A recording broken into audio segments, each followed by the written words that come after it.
일상에서 즐기는 마음의 휴식 시간이 돌아왔네요. 그리고 도마복음 전에 20장까지 한 것 같아요. 그래서 19장에 또 아름다운 내용이 있었는데 제가 좀 더 그 내용을 다 설명하기보다는 그 핵심만 딱 이야기하고 넘어왔던 것 같아요. 오늘 내가 아침에 이렇게 말씀드리기 전에 올렸던 걸 봤더니 그래요. 그래서 그걸 다시 한번 반복해서 또 세세하게 아름답게 설명하기보다는 그냥 일단은 빨리빨리 지나가자 그런 생각으로 그냥 넘겼습니다.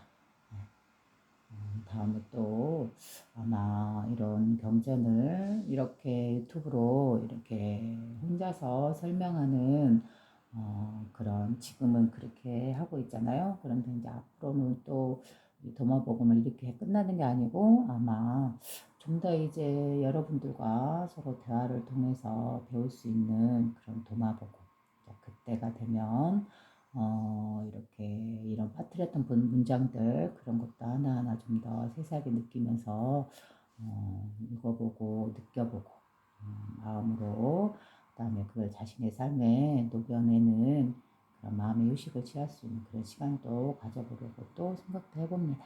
그래서 자 오늘은 도마복음 21장입니다. 전에 20장까지 했더라고요. 오늘은 21장을 갖다가 봤더니 바로 막달라 마리아가 예수님께 질문하는 그런 내용이더라고요. 마리아가 예수께 여쭈어 가로되 그래서 막달라 마리아예요. 여기서 말하는 마리아란 막달라 마리아를 말해요. 우리 보면 예수님의 어머니도 마리아다고 나오고, 그죠? 동정녀 마리아에서 나셨다 해서 그런 마리아도 있고, 또 예수님을 따르던 12제자 분들 중에는 다 남성들 위주로 구성되어 있잖아요. 그런데 실제로는 여성분들의 제자도 계셨었어요. 바로 아마 자세히는 몰라도 7분의 여성 제자분들이 있었어요. 그 중에서도 막달라 마리아는 그중 7명 중에 한 명이다라고 보시면 될 것 같아요. 근데 그 7명이라는 게 아마 예수님의 어머니도 포함되어 있고 또 이 막달라 마리아도 포함되어 있고 또 그 다른 다양한 지역에서 오신 여자분도 계시겠죠. 근데 그 중에서 막달라 마리아는 우리가 보통 알고 있던 잘못 와전된 그런 경정 속에 성경 속에 있는 막달라 마리아는 전혀 자신과 원래 모습과 다른 그런 이미지로 나와 있잖아요. 제가 잘은 몰라도 뭐 이렇게 정확하게 성경의 내용을 다 읽고 다 공부하고 그런 건 아니지만 간혹 이렇게 유튜브를 통해서 보다 보면 막달라 마리아가 왜곡되어서 뭐 창녀라든가 기타 뭐 어떤 사람이라든가 해서 전혀 원래 모습과 전혀 다른 모습으로 왜곡돼 있어요. 그래서 이렇게 제가 나그 한마디 경전이라 해서 예수님의 초기 가르침, 즉 예수님의 말씀이 그대로 전달되었을 그 초기 왜곡되지 않고 전달되었을 그 초기의 가르침이 그대로 쓰여 있는 게 바로 나그 한마디 경전이다라고 말씀드렸잖아요. 이 나가마드 경전은 왜 성경에 포함되지 않았냐, 지금 우리가 읽고 있는 성경에 포함되지 않았냐 하면 바로 그 성경에 넣을 것인가 아니면 성경에서 뺄 것인가 라고 그 결정을 내렸던 그 시대에 그 분들께서 이렇게 성경에 넣지 말자라고 결정을 내린 거예요. 즉 예수님께서 말씀하신 진솔한 말씀인데 이제 자신들의 그때 기준에 맞지 않았겠죠. 그래서 이제 뺐기 때문에 이 성경책에 들어와 있지 않은 것일 뿐이지 이 지금 말하고 있는 이 도마 복음 자체가 예수님이 직접 가르치고 그 제자인 도마가 이렇게 기록한 그런 내용이에요. 그렇기 때문에 분명하게 예수님의 가르침이죠. 다만 그 시대 그 기준에서 이거를 넣지 말자라고 그 결정권 권한이 있던 그 사람들에 의해서 제외시킨 것 뿐이에요. 그렇기 때문에 분명히 도마복음도 예수님의 진솔한 가르침이에요. 그렇죠? 그래서 지금은 시대가 변하고 또 이 빼놨던 숨겨두었던 그 복음들이 도마복음이나 나그한마디 경전들이 이제는 이렇게 밝혀지게 되고 자연스럽게 드러나게 되고 그래서 이렇게 한국어로 이렇게 직접 번역을 해서 이렇게 유튜브에 올려주신 분들이 계세요. 그분들에게 늘 감사의 말씀을 드립니다.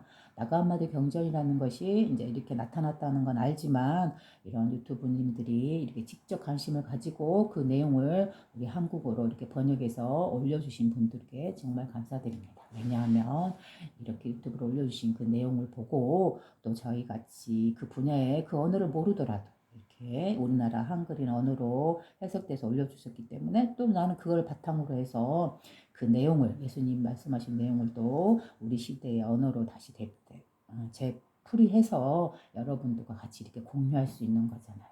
그죠? 우리가 성경을 배운다, 예수님 말씀을 배운다라는 거는 어때요?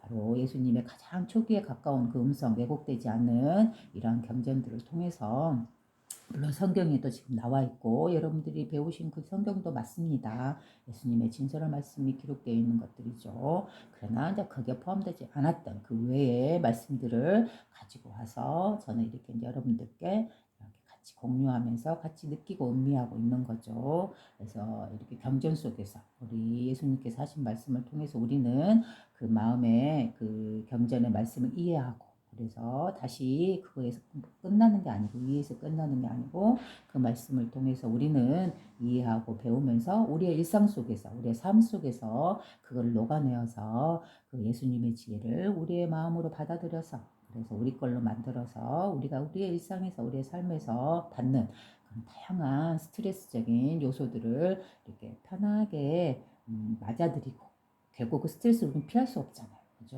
우리의 삶에서 다가오는 다양한 일들을 우리는 피할 수는 없잖아요. 막을 수도 없고. 우리는 그걸 경험해야 되고 겪어야만 되고 그리고 스스로 그러한 일들을 통해서 자기 자신을 승화시켜서 좀 더 이 하나님의 성품에 깨끗하고 고결한 그 성품에 더 나아가도록 우리는 노력해야겠죠. 그 하나님의 성품이란 바로 자신의 본성을 본다라고 말을 했죠. 그래서 여기 도마복음에서 지금 21장은 바로 막달라 마리아예요. 그래서 막달라 마리아라는 사람은 다시 제자리로 처음으로 돌아가서 그 예수님의 12제자분 중에서도 가장 첫 번째 손으로 꼽을 수 있는 수제자였어요. 그런데 그 막달라 마리아는 그 성경에서 제외되어서 마리아 복음이라고도 따로 있거든요. 나가 한마디 경전에는. 그래서 막달라 마리아 복음을 뺐어요. 그 기준은 그 시대에 그 성경을 안에 넣을 것인가 말 것인가 그 결정을 내렸던 그분들의 그 사회적인 그 테두리 안에서 그 사회적인 질서 테두리 안에서 좀 더 여성은 이런 하나님의 복음이라든가 이런 가르침을 배우거나 전달하거나 하는 그런 의식 자체가 좀 더 좀 닫혀 있었던 것 같아요. 그래서 아마 마리아 복음은 여자이고 또 여자는 그 시대에서 좀 더 드러나지 않는 이런 드러나지 않고 좀 더 잘은 모르겠지만 여성의 힘이 좀 더 미약한 그런 시대이지 않았나 하는 생각에 그 시대의 질서라든가 그 시대의 지식이라든가 그러한 기준에 의해서 그 시대의 관습이라든가 그런 기준에 의해서 막달라는 여성이다 보니까 제외된 것 같아요. 그죠? 그런데 이 막달라 마리아는 예수님이 12 제자 중에서도 가장 위에 탑을 달리던 첫 번째를 달리던 수제자였다는 것. 그래서 예수님은 이 막달라 마리아에게 12제자에게 말하지 않은 또 그 하나님의 성품짜리 본성짜리를 은밀하게 또 마리아에게만 전하는 그런 대목도 있어요. 그죠? 나간마디 경전에는 그런 내용이 있습니다.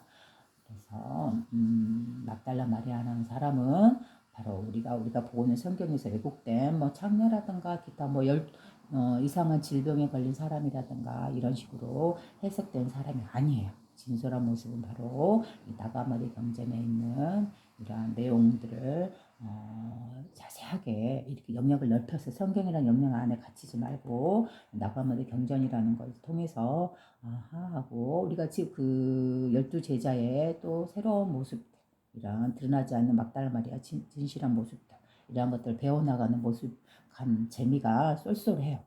그러니까 저는 어떻게 보면 이 성경을 한 번도 처음부터 끝까지 읽어보진 않았는데 오히려 지금 이렇게 나가마리 경전이라는 걸 더 빨리 접했어요. 저는 성경을 언제 한번 꼭 읽어봐야지 이런 마음을 갖고 있었을 뿐이지 저는 성경을 읽어본 그런 경험이 없어요.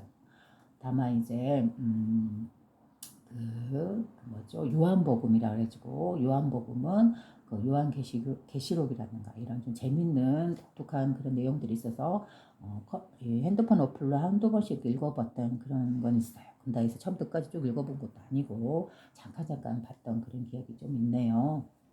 그래서 저는 실질적으로 보면 성경을 직접 접한 경우는 없어요. 한 번도 읽어본 경험도 없고, 다만 저는 이 나그아모드 경전이 저의 좀 호기심 강한 성격을 좀 그런 걸 좀 쫓다 보니까 저의 성품이 좀 새로운 거, 궁금한 거, 내가 좋아하는 분야는 이렇게 파고 들어가려 하는 그런 게 있어요. 그랬다 보니까 이 도마복음이라든가 막달라 마리아 복음이라든가 기타 성경에 포함되어 있지 않은 이런 나그아모드의 경전들, 그죠? 예수님의 초기 가르침의 경전들, 이런 것들 먼저 접하게 됐어요. 그러다 보니까 성경을 이렇게 풀이하기보다는 이 나그아모드 경전을 먼저 풀이하게 됐네요. 그죠? 그래서 성경도 물론 시간이 되면 언젠가는 한 번씩은 읽어보고 또 이렇게 이야기할 수도 있을 것 같아요.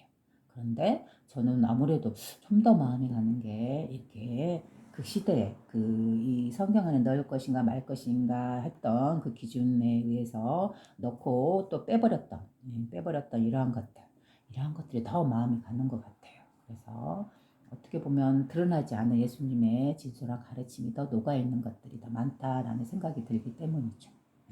그래서 저는 나가문 경전을 여러분들과 함께 보려고 해요. 성경은 여러분들도 얼마든지 이렇게 쉽게 갔다가 볼 수 있잖아요. 근데 이 나가마드 경전이라는 거는 예수님의 초기, 때묻지 않은 초기의 말씀이 그대로 기록되어 있음에도 불구하고 여러 사람들이 쉽게 접하지를 못하잖아요. 그러다 보니까 여기에 더 마음이 가는 것 같아요. 나가마드 경전에. 그래서 막달라 마리아는 12제자 중에서도 탑을 달린 가장 첫 번째 수제자다. 예수님께서 그의 가르침을 가장 잘 이해한 그런 사람이다. 그것도 여성이었다라는 것. 이거를 먼저 아시고 그 다음에 이 내용을 21장을 들어가 볼까 해요. 그래서 아마 도마복음 이번에 이거를 설명하고 나서 그 다음에는 나가마드 경전 중에 바로 이 막달라 마리아가 쓴 복음이 있어요. 그 복음을 한번 여러분들과 함께 또 이야기 나눠볼까 합니다. 두 번째로 먼저 이제 마리아가 이 막달라 마리아 예수님의 수제자인 막달라 마리아가 예수님께 질문을 하는 내용이에요. 바로 그게 21장입니다. 마리아가 예수께 여쭈어 가로되, 저는 이 유튜브를 통해서 여러분들과 이렇게 이미 번역되어 있는 거, 한글로 번역되어 있는 거를 여러분도 같이 재해석하면서 이야기를 나누고 있죠. 그러다 보니까 이렇게 리모컨으로 작동하는 모습이 있을 거예요. 가끔가다 있으니까 그런 걸 가늠해 주시고 그런 걸 바탕에 두시고 보시면 돼요. 가끔가다 이렇게 멈추다 보면 답답할 수도 있을 텐데 어쩔 수 없어요. 그죠? 도마복음 21장 들어갑니다. 막달라 마리아가 예수님께 여쭈어요. 마리아가 예수께 여쭈어 가로되, 당신의 따르는 자들이 어떠하오리까? 즉 예수님의 제자들, 12제자들, 그 제자들이 어떠합니까? 라고 물어보는 거네요.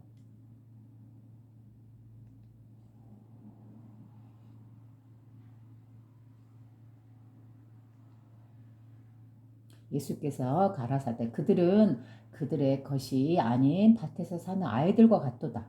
즉 그들은 그들의 것이 아닌 밭에서 사는 아이들과 같도다. 그래요. 또 그 다음 이겁니다.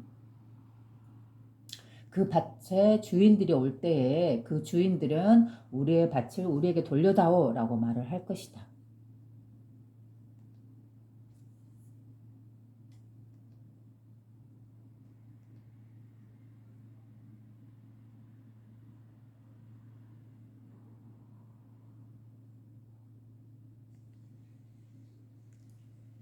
아이들은 주인들 앞에서 그들의 옷을 주인들에게 밭을 돌려주기 위하여 벗어버릴 것이다.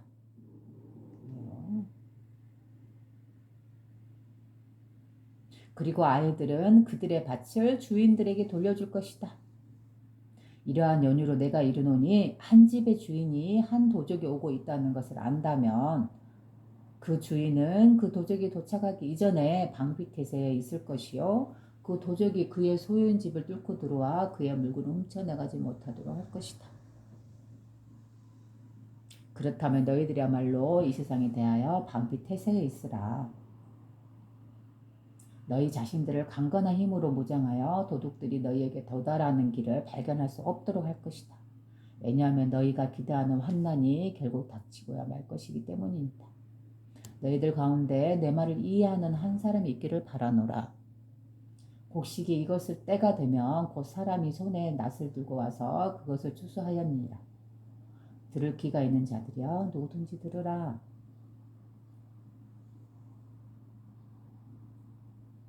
그래요. 21장도 역시나 그래요. 애매모호하죠.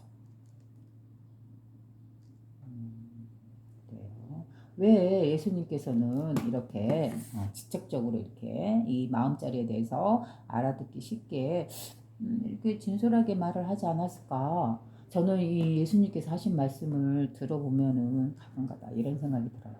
이렇게 사람이 직접적으로 어떠한 지식 하나를 내가 탁 지어진다는 거. 하나님 성품자리는 이러한 것이구나 라고 바로 알아듣기 쉽게 이야기하는 것도 필요하지만 때로는 이거를 살짝 돌려서 그 시대에 사람들이 이해할 수 있는 언어, 그 시대에 사람들이 살아가던 그 생활 문화에 맞게 말씀하려는 그런 의도도 녹아 있으면서 동시에 뭐라고 말해야 될까요? 이 하나님의 성품자리를 바로 직시해서 말을 하면 사람들이 얼마나 받아들일 수 있을까라는 그런 고심, 그런 고뇌가 녹아 있는 그런 언어적인 방법이었다고 또 생각을 해요. 바로 예수님께서 이 하나님의 자리, 자신의 본성 자리를 이야기했을 때 어땠어요? 그 시대 사람들은 이해하지 못하고 예수님을 결국은 이렇게 십자가에 못 박고 처형할 수밖에 없는 그런 결론을 냈잖아요.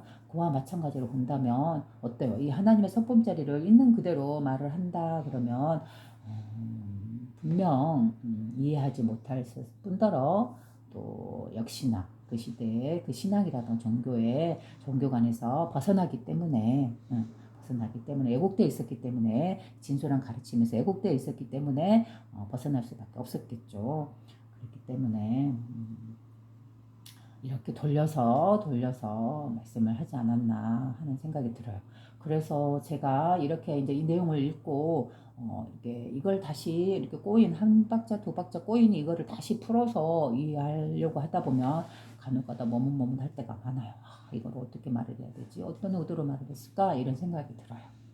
그리고 또 역시나 예수님의 이런 약간 은유적인 비유를 들어서 약간 숨겨서 이렇게 드러나지 않게 암묵적으로 묵시하듯이 이렇게 표현한 이러한 언어들을 보면 이런 생각도 들어요. 왜 그 불교에서 이 부처님의 가르침을 언어로서 표현하기보다는 그러한 모든 언어들로 인해 일어나 있던 상들을 다 깨버리고 오로지 이 마음자리 하나, 진솔한 자리, 본성자리 하나를 곧바로 드러내기 위한 방법이 바로 선이라는 거였어요. 그래서 이 선의 방식들, 이 선으로서 부처님 가르침을 가르치던 그 선의 시대의 스승님들, 예전에 살아계셨던 그 스승님들은 선의 선사들이라고 해요. 선사 스님이라고 하시죠. 선을 가르치던 스승님이셨다 해서 선사 스님이라고 해요.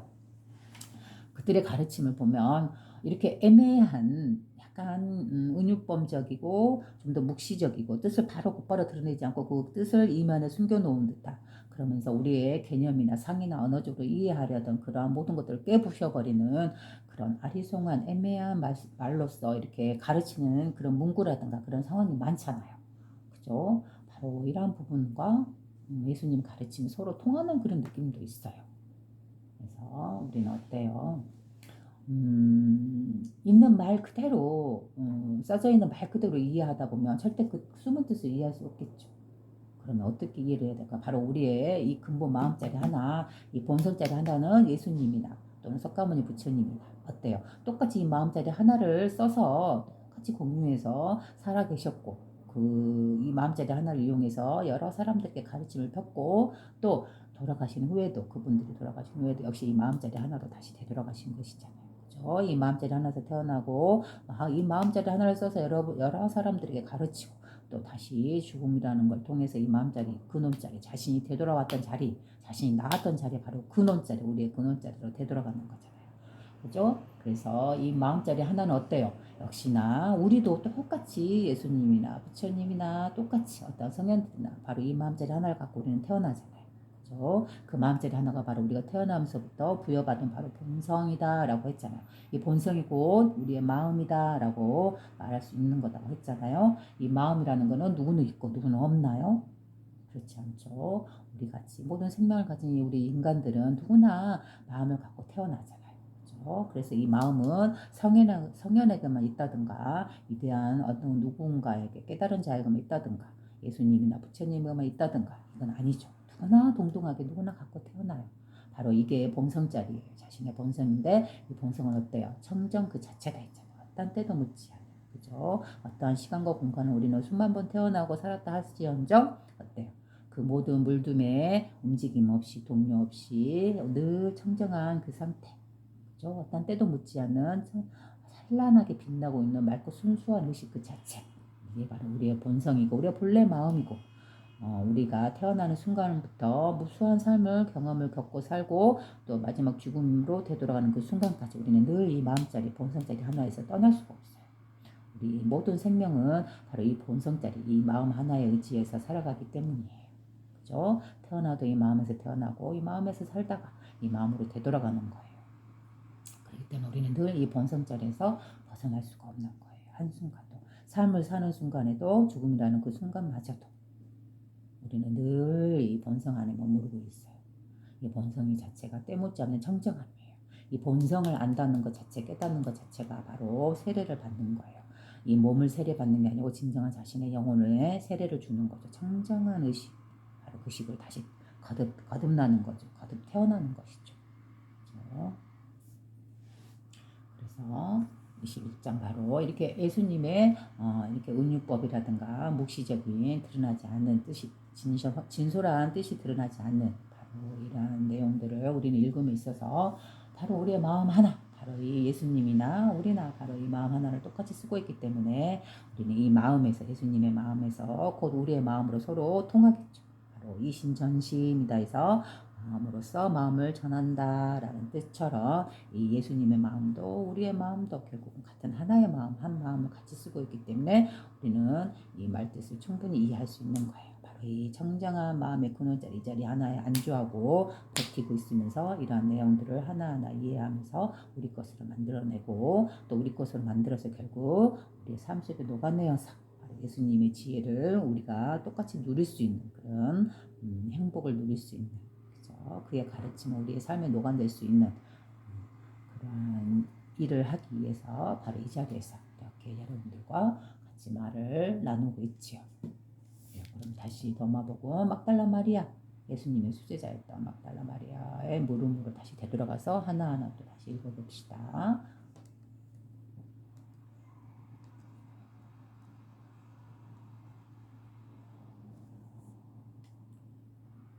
21장 막달라 마리아가 예수께 여쭈어가로되 당신의 따르는 자들이 어떠하오리까? 즉 당신의 제자들 당신이 가르치고 있는 이 12제자들이 어떠하오리까? 하고 물어봅니다.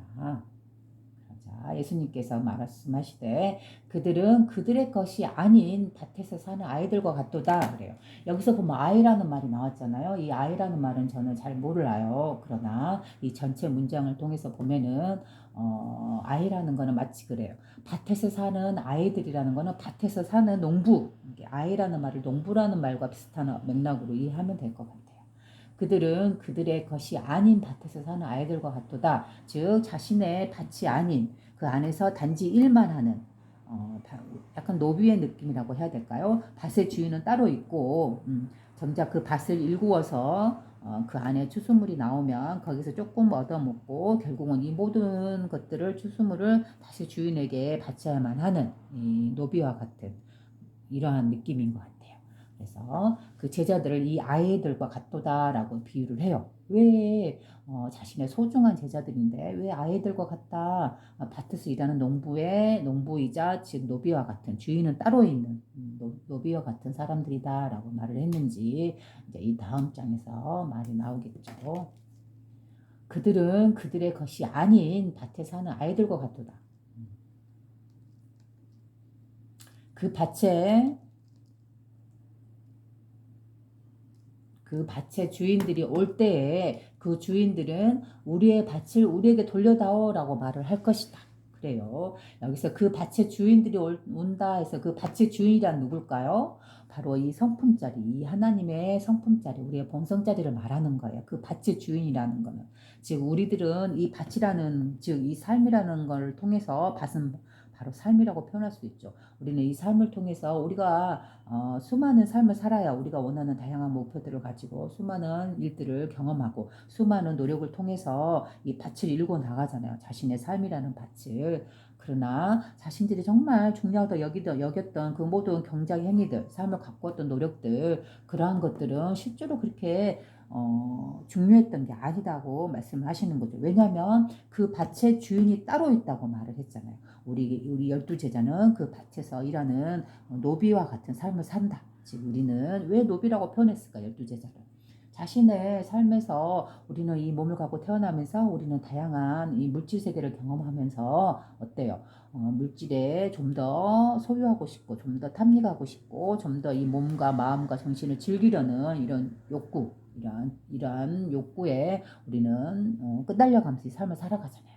마치 그 모습이 이 밭에서 자신의 소유가 아닌 주인은 따로 있고 다만 그 밭에서 경작 행위를 통해서 노동을 통해서 그 수확물을 주인이란 사람에게 뺏기고 마는, 그리고 자신은 조금밖에 얻을 수 없는 이 노비와 같은 삶, 아해와 같은 삶을 그렇게 표현하신 것 같아요.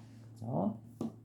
그 밭의 주인들이 올 때에 그 주인들은 우리의 밭을 우리에게 돌려다오라고 말을 할 것이다. 즉 우리는 이 삶을 살고 있지만 어때요? 우리는 분명 그 죽음이라는 끝을 직면하잖아요. 그죠? 그 바로 우리 그 주인이라는 건 바로 우리의 생명을 이렇게 낳아주고 우리가 살아가게 도와주고 또 이면으로 다시 그 근원으로 나왔던 자리로 되돌려가는, 즉 죽음이라는 것을 통해서 분명 우리는 우리의 생명을 받았지만 결국은 이 생명을 다시 되돌려줘야 하는 그 순간이 오잖아요. 바로 죽음이라는 거. 바로 우리의 밭을 우리에게 돌려다오. 바로 진실한 주인의 자리, 이 밭의 주인 자리, 바로 그 생명을 불어 넣어줬던 그 자리로 다시 불러들이는 거잖아. 죽음을 통해서. 그러면 어때요? 진짜 주인이 찾아왔을 때, 이 밭의 주인, 즉 우리의 삶의 주인이라는 건 결국 뭘까요? 바로 하나님의 자리, 하나님의 주인의식인 주님의 자리, 바로 우리의 본성 자리를 말하는 거죠. 바로 이 본성에서 우리는 삶을 받아서 태어나고 이 삶을 살다가 밭이라는 삶의 터전을 통해서 살다가 결국은 다시 죽음으로써 불러들이잖아요. 그죠? 이 주님이 바로 이 하나님의 성품이 우리의 본래 마음자리에서 다시 불러들이잖아요. 바로 우리의 근원자리이기 때문에 그래요. 우리는 이 근원이라는 자리에서 태어나 살아가다가 다시 우리가 나왔던 이 근원자리, 이 자리로 되돌아갈 수밖에 없는 거잖아요. 그죠? 나온 것은 분명히 다시 생로병사를 거쳐서 자기 자리로, 그 근원자리, 나왔던 자리로 되돌아갈 수밖에 없는 거잖아요.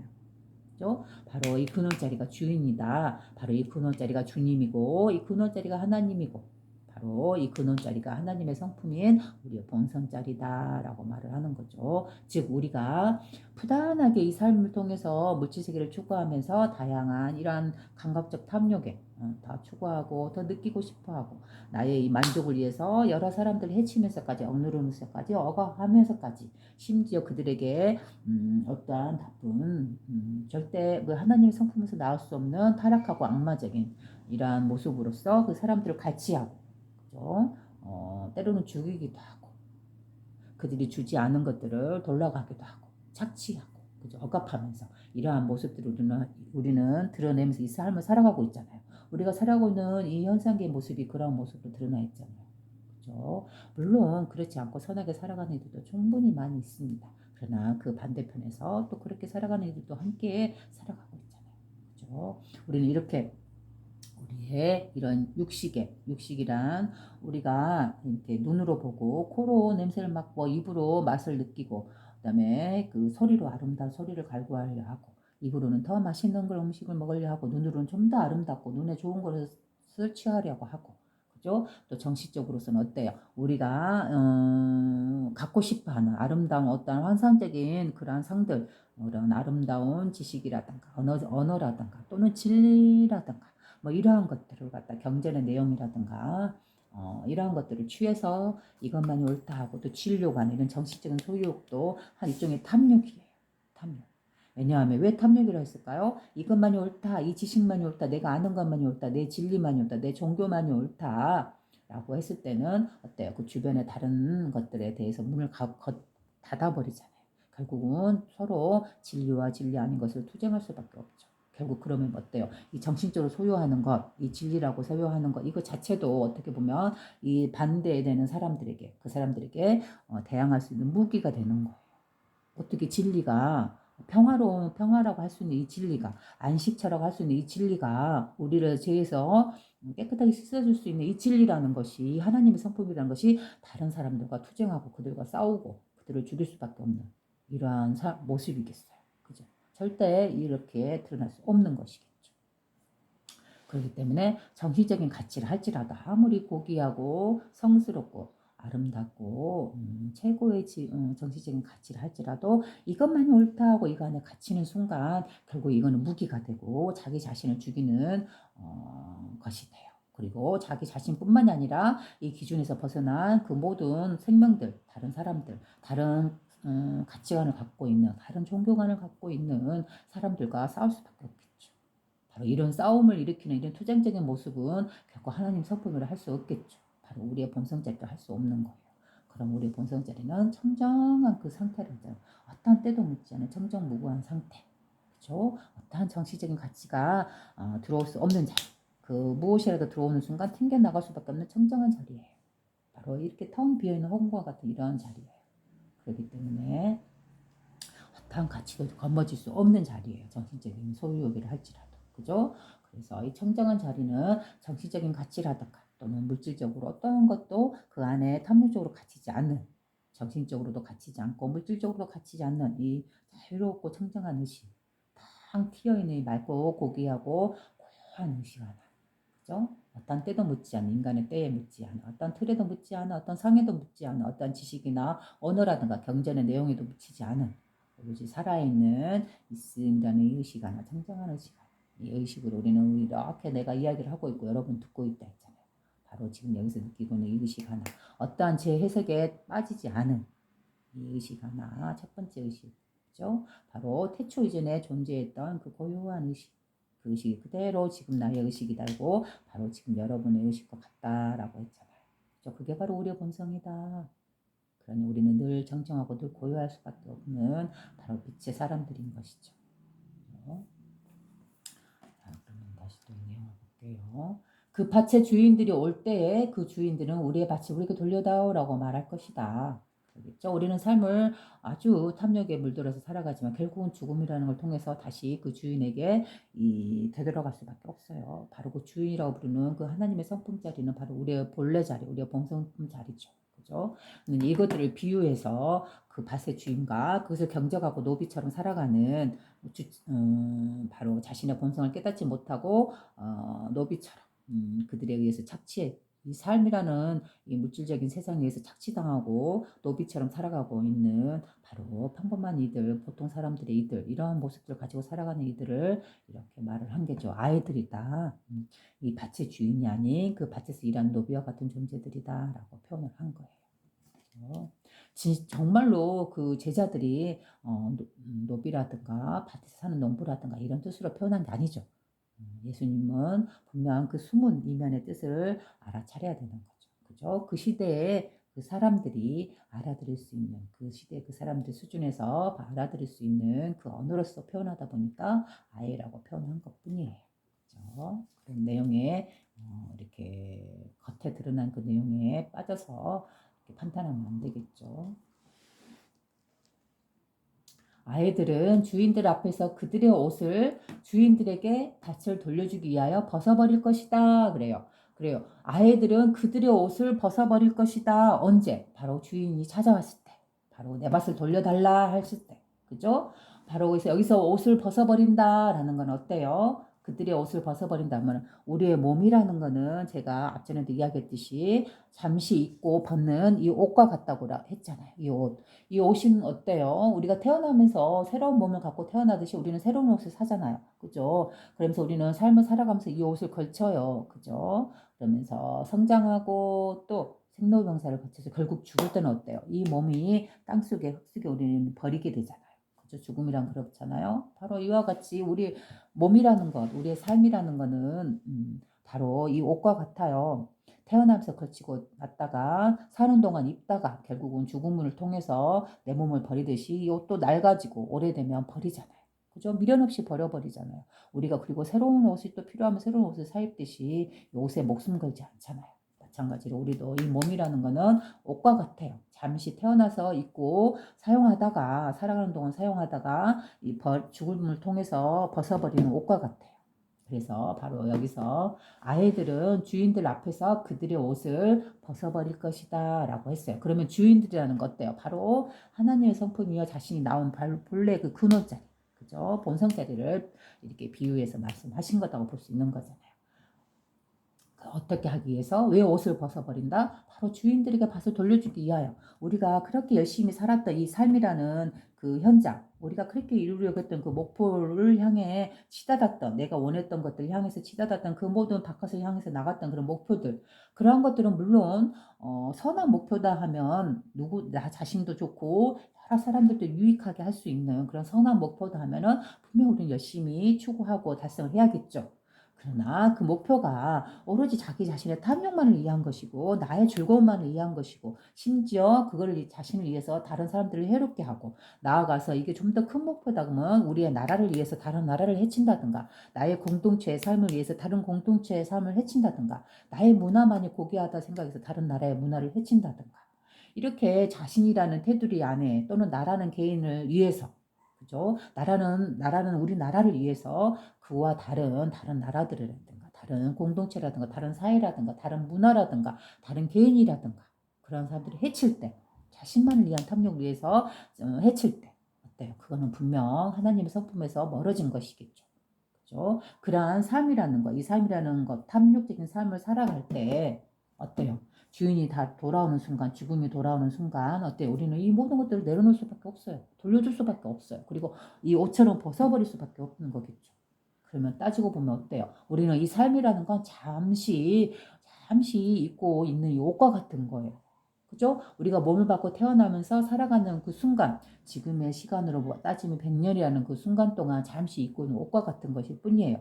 즉 우리가 그토록 원했던 그 모든 삶들, 그 모든 추구들, 그 모든 욕망을 향해 치닫았던 그 모든 것들, 자신의 평온함이라든가 이렇게 쉴 수 있는 순간순간 마음을 편하게 내려놓으면서 쉴 수 있는 그러한 즐거움조차 내팽개쳐 가면서까지 우리가 그렇게 소유하고 얻으려 했던 그 모든 것들이 결국은 어때요? 우리는 그 모든 것들을 내려놓고 돌아가야 돼요. 언제? 바로 주인이 찾아왔을 때. 바로 주님이 찾아왔을 때. 이 주님이란 뭐예요?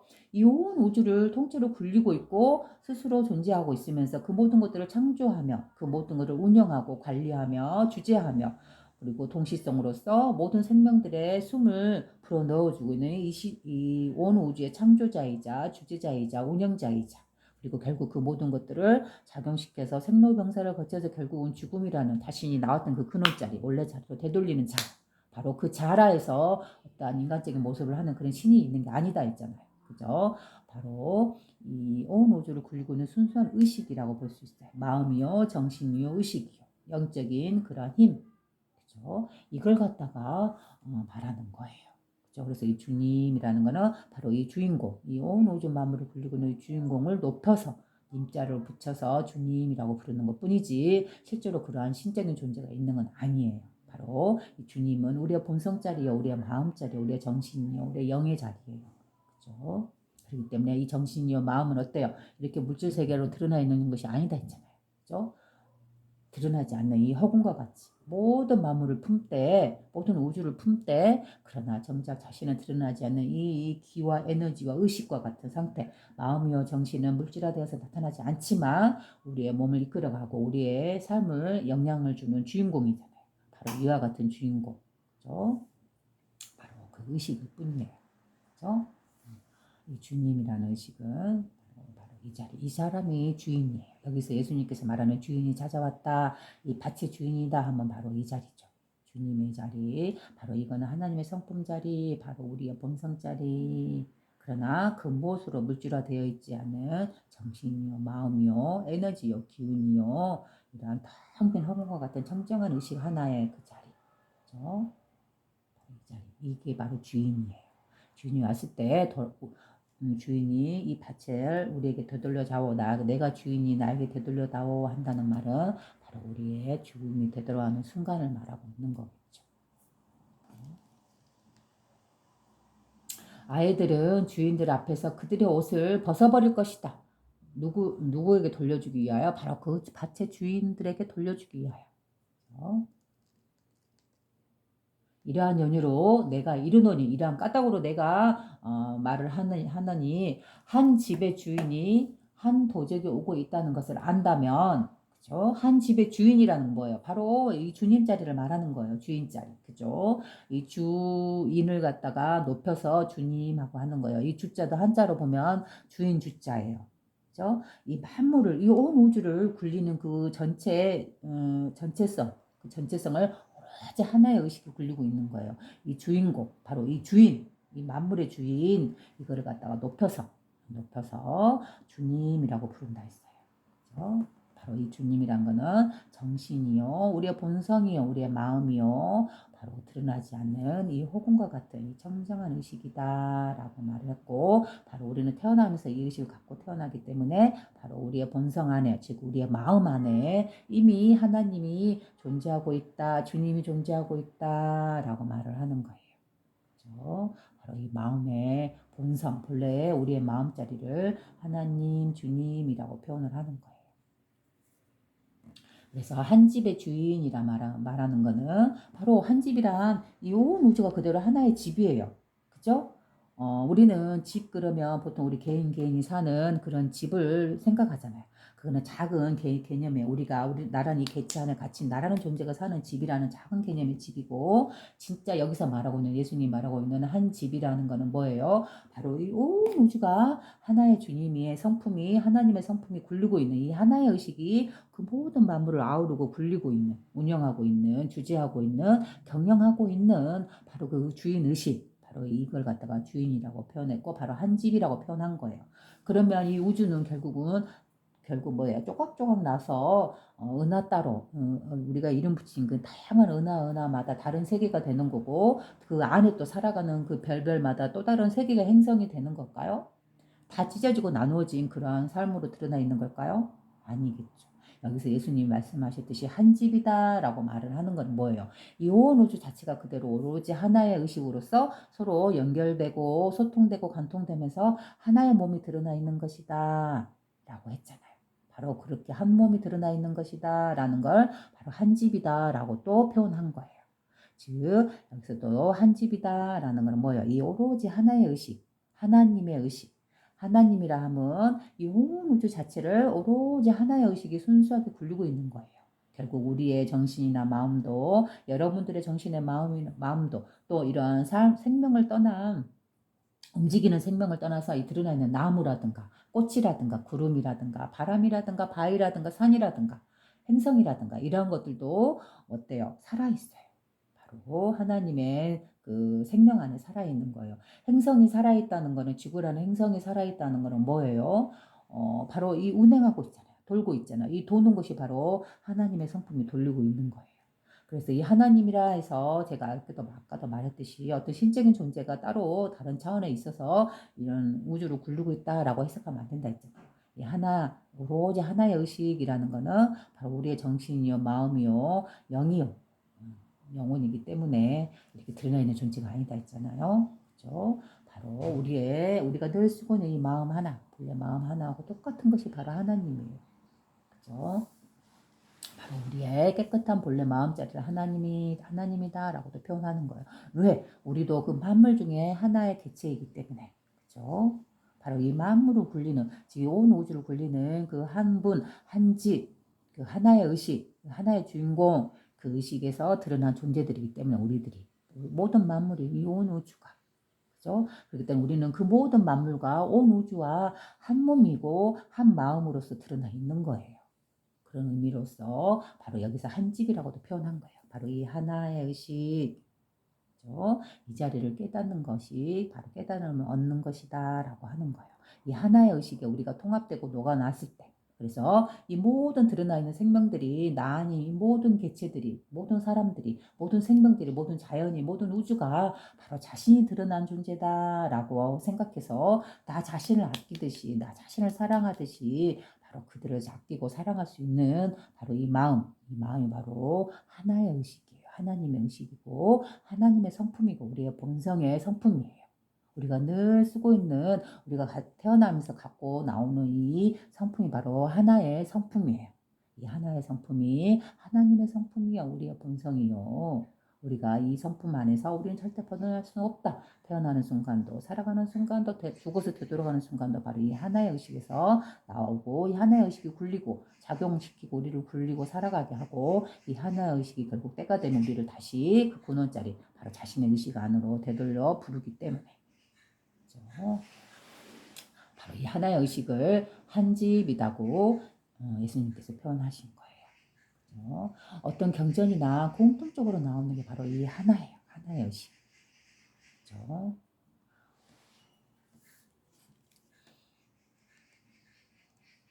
이러한 연유로 내가 이르노니 한 집의 주인이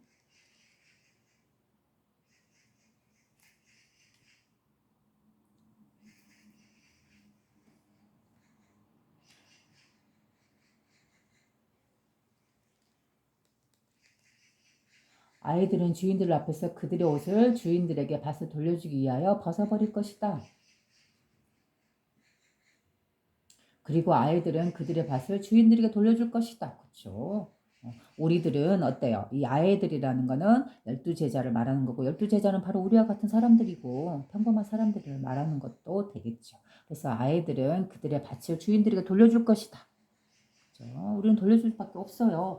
우리가 아무리 살아있는 동안에는 이 건물이 내 것이고 이 돈이 내 것이고 이 으리으리한 집이 내 것이고 이 비싼 자동차가 내 것이고 내가 그 모든 사람들을 지휘할 수 있는 이 지위가 이 권력이 내 것이라고 생각하겠지만 그것은 어디까지나 잠시적인 거잖아요. 잠시 이 몸을 갖고 살아가고 있는 그 순간일 뿐이잖아요. 왜 우리의 삶은 순간이라고 표현할까요?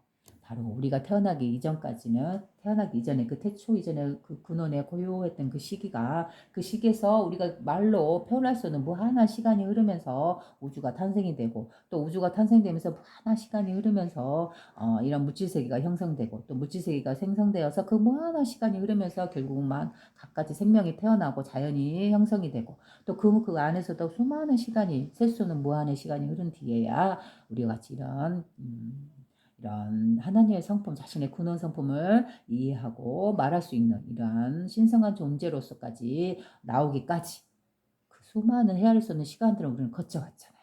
그래서 그 결과로서 이렇게 드러나 있는 게 바로 우리의 존재들이잖아요. 그렇죠? 그런데 우리는 어때요? 그 시간에 비해서 그 긴 무한의 시간에 비해서 우리의 삶은 어때요?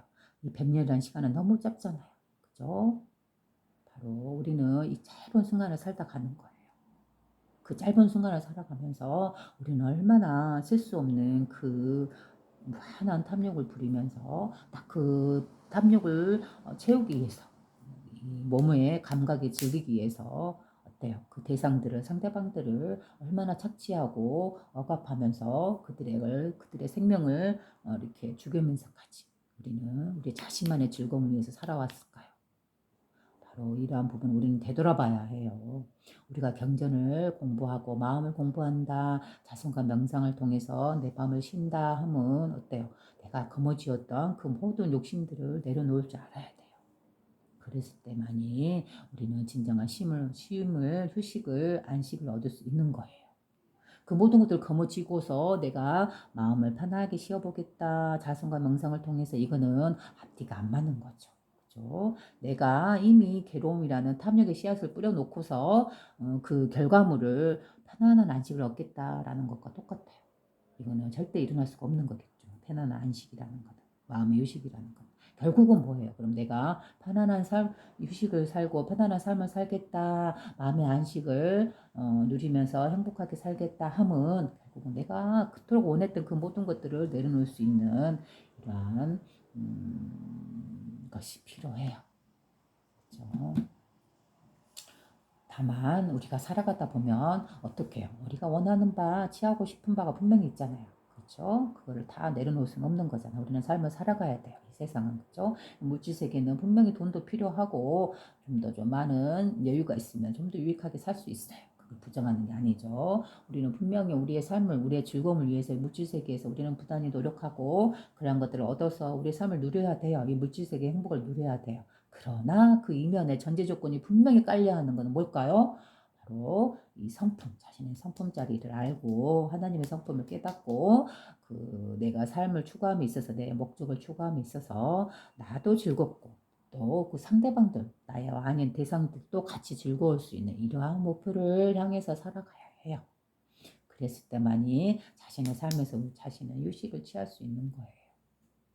내가 아닌 상대방을 나의 욕심을 위해서 해치고 괴롭히고 나서 그 사람은 마음의 평온을 얻을 수 있을까요? 분명 마음의 한쪽에는 어때요? 이러한 모든 것들은 뭐 어때 하고 자신만의 기준에 의해서 자신만의 도덕관에 의해서 무시할 수도 있겠죠. 그죠? 그러나 그 이면에 분명 우리는 양심이라는 게 있어요. 이 밝은 양심. 하나님의 성품과 같이 밝게 빛나고 있는 이 양심. 곧바로 드러나진 않지만 어때요? 그 이면에 늘 살아있는 이 양심은 늘 자신에게 이야기하잖아요. 자신을 향해서 그러면 안 되지 않냐? 너는 분명 잘못하고 있지 않냐? 그렇죠? 우리는 이 숨은 소리, 이 하나님의 말씀을 우리는 귀담아 들어야 해요. 이 양심에서 나오는 소리가 바로 하나님의 말씀이에요. 어디 거룩한 어딘가에 있는 게 아니에요. 하나님의 말씀이 어디 경전에만 있는 것일까요? 절대 그렇지 않아요. 바로 자기 자신의 내면에 자신의 마음이 바로 하나님의 경전이에요. 자신의 마음이. 왜 그럴까요? 바로 이 마음 하나에서 우리 만물이 태어났듯이 우리의 본성자리에서 만물이 창조되었듯이 우리의 본성이 바로 하나님의 성품이듯이 그렇죠? 이 본성을 그대로 물려받고 태어난 우리는 물질 세계에 나온 우리들은 어때요? 이 하나님 성품을 갖고 태어나요. 그게 바로 우리의 본래 마음이고 우리의 양심자리예요. 그렇기 때문에 경전이나 성경은 어때요? 따로 있는 게 아니에요. 제 책 속에 있는 게 아니에요. 바로 자신의 마음에 있고 자신의 양심에 있는 거예요. 밝게 빛나고 있는 순수한 알아차려 있는 그 깨어있는 하나님의 선한 마음. 바로 그 마음이 바로 하나님의 성품이고 하나님의 말씀이고 그 말씀이 따로 책에 있는 게 아니고 바로 자기 자신 내부에 있고 자기 마음속에 있는 거예요. 그러니 하나님의 말씀을 배운다 하면 하나님의 성품인 성경을 읽는다 하면 뭐예요? 바로 자기 자신의 내면에 깊게 숨어있는 이 청정한 마음 내가 어떠한 악한 행위를 했을 때 스스로 걸리는 아파하는 이 마음 너가 그러면 되지 않지 않냐 하는 스스로 되돌아보는 이 마음 바로 이게 하나님의 마음이고 하나님의 성품이고 하나님의 말씀이에요. 우리는 이 소리에 귀 기울여야 해요. 귀를 기울이고 마음을 확 트여서 이 숨어있는 밝게 드러나게 해줘야 돼요. 이 마음을. 그래서 자신의 삶에서 나 아닌 저 대상들을 바로 바라볼 때 바로 하나님의 성품이 드러난 존재이다라고 보는 이런 마음. 나와 저 사람들이 바로 하나님의 성품으로서 피어난 꽃들이다라는 이런 마음. 경전이란 따로 있는 게 아니고 책 속에 있는 게 아니고 바로 자신의 내면의 깊은 마음, 바로 양심적인 마음이다라는 거. 바로 이거를 알아야 해요.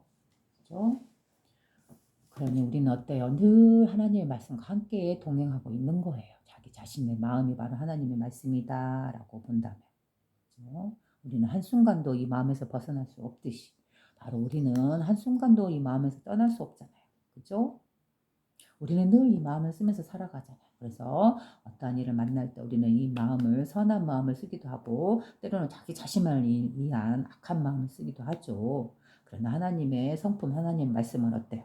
늘 자신의 삶에서 만나는 다양한 경우마다 다양한 상황마다 늘 이 악한 마음을 이겨내고 선한 하나님의 성품을 드러내도록 이 성품을 구현하도록 이 성품으로 살아가도록 말씀하고 계시죠. 그죠? 하나님, 예수님의 말씀도 바로 이거잖아요. 늘 자신의 성품을 드러내서 하나님의 말씀이 바로 너 자신 안에 있으니 자신의 양심을 드러내어서 선하게 살아라. 결국 그것이 결국 하나님의 성품을 발현하는 것이고 하나님의 사랑을 받는 것이고 하나님 성품 안에서 살아가는 것이고 바로 자기 자신 예수님의 가르침 안에서 살아가는 것이다 라고 말하는 거죠. 그러니 예수님은 다만 옛날 시대에 살다 가신 분일 뿐이에요. 그 예수님의 그 마음자리, 하나님의 성품자리는 결국 자기 자신에도 있듯이, 그죠? 그 누구에게 우리는 사실 배움을 받지 않아도 그래요. 어떤 성현의 가르침을 받지 않아도 어떻게 보면 자신의 내면에 깊은 이 숨어있는 양심, 그게 바로 성현의 마음이고 성현의 가르침이고 예수님의 가르침이고 부처님의 가르침인 거예요. 우리는 늘 이 마음 안에서 벗어날 수가 없어요. 그렇죠? 어떻게 보면 그러면 결국 자신의 마음이 경전이고 자신의 마음이 성전이고 자신의 마음이 바로 하나님의 성전이에요. 하나님의 왕국이고. 그죠? 예수님께서 말씀하셨듯이 하나님의 왕국은 어디에 있습니까? 하고 물었을 때 너의 마음 안에 있고 이 드러나 있는 모든 세계이다 라고 말씀하셨듯이 우리는 늘 하나님 성품 안에서 하나님 왕국 안에서 이렇게 살아가고 있는 거예요. 그러니 우리가 행한, 우리가 움직인, 우리가 말하고 행동한 그 모든 삶의 하나하나가 그대로 하나님 왕국 안에 드러나 있는 거죠. 그렇죠? 그러니 감춰진 것, 드러나지 않는 것은 드러나지 않을 것이 없고 보이지 않을 것이 없느니라. 감추인 것은 드러나지 않음이 없고 이 온 우주에 온 세계에 온 세상에 드러나지 않을 것이 없느니라. 밝게 드러나 있다라고 하는 거죠. 결국 감추인 것은 그 감추인 건 뭐예요? 바로 지금 은밀하게 숨어 있는 자신의 마음인 것이잖아요. 그죠? 우리는 드러나 있는 것은 외부 사람이 보기 때문에 드러난다, 보인다, 알아알고 있다라고 하겠지만 이 내면에 숨어 있는 이 마음은 그 누구도 알 수 없다고 생각하잖아요. 드러나 있고 감추어 있다라고 생각하잖아요. 그러나 어때? 예수님께서 말씀하셨듯이 이 마음은 감추인 것이 아니고 온 세계에 드러나 있대요. 바로 우리가 하나님 왕국 안에 살고 있는 것처럼 하나님의 본성 안에서 살고 있는 것처럼 하나님의 성전 안에서 살고 있는 것처럼 바로 우리의 마음, 이 마음자리가 바로 하나님의 성전이요, 하나님의 말씀이 있는 자리요, 하나님의 성경, 성스러운 말씀이 있는 자리예요. 바로 경전이 있는 자리예요. 바로 우리가 마음자리예요. 그러니 어때요? 우리는 이 겉으로 드러나 우리를 제재하는 그런 율법이라든가 제도라든가 법이라든가 이런 것들이 있지 않더라도 우리는 이 마음 하나를 제대로 안다면, 제대로 깨닫는다면 이 마음자리, 우리가 쓰고 있는 이 마음자리 자체가 율법이요. 바로 하나님의 성스러운 법이 살아있는 곳이에요. 그렇죠? 바로 진솔하게 그 무엇도 깨뜨릴 수 없고 그 무엇도 억압할 수 없는 그 무엇도 제재할 수 없는 바로 하나님의 율법, 하나님의 성스러운 법이 살아있는 곳이 어디예요? 바로 자기 자신의 마음이에요. 이 마음은 그 누구도 제재할 수 없잖아요. 그죠? 외부의 그 누구가 내 마음을 제재할 수는 없어요. 왜? 드러나지 않는 것이기 때문에. 물질화되어서 드러나지 않는 것이기 때문에. 바로 오로지 자신만 알고 있는 이 마음. 깊고 깊은 이 내면적인 것, 드러나지 않는 비밀과 같은 것, 감추어져 있는 것, 그쵸? 이 마음. 그러나 어때요? 이 마음이 이미 온천하에 드러나 있다. 온천하에 드러나 있어 감추인 것이라고는 있을 수 없다라고 예수님께서 말씀하셨잖아요. 이 도마복음에서 나오죠. 그 내용이. 그래요. 그래서 이렇게 우리 마음이라는 것이 이렇게 성스러운 하나님의 말씀이 녹아있는 성경이에요. 경전이에요. 나와 벗어날 수가 없어요. 늘 자신과 함께해요. 우리는 바로 이런 걸 어떻게 경험할 수 있어요? 우리는 하루 일과를 살아가면서 누군가에게 아픈 말을 했어요. 의도치 않게. 나는 전혀 그 사람에게 그렇게 말하고 싶지 않았는데 하다 보니까 어쩌지 그 말이 튀어나와 버렸어요. 근데 나중에 돌아서서 그게 자꾸 생각이 나요.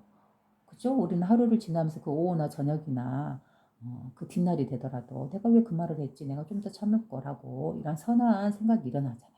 바로 이게 하나님의 성품이에요. 바로 하나님의 마음이고 늘 우리는 이 마음을 갖고 살아가고 있잖아요. 그죠?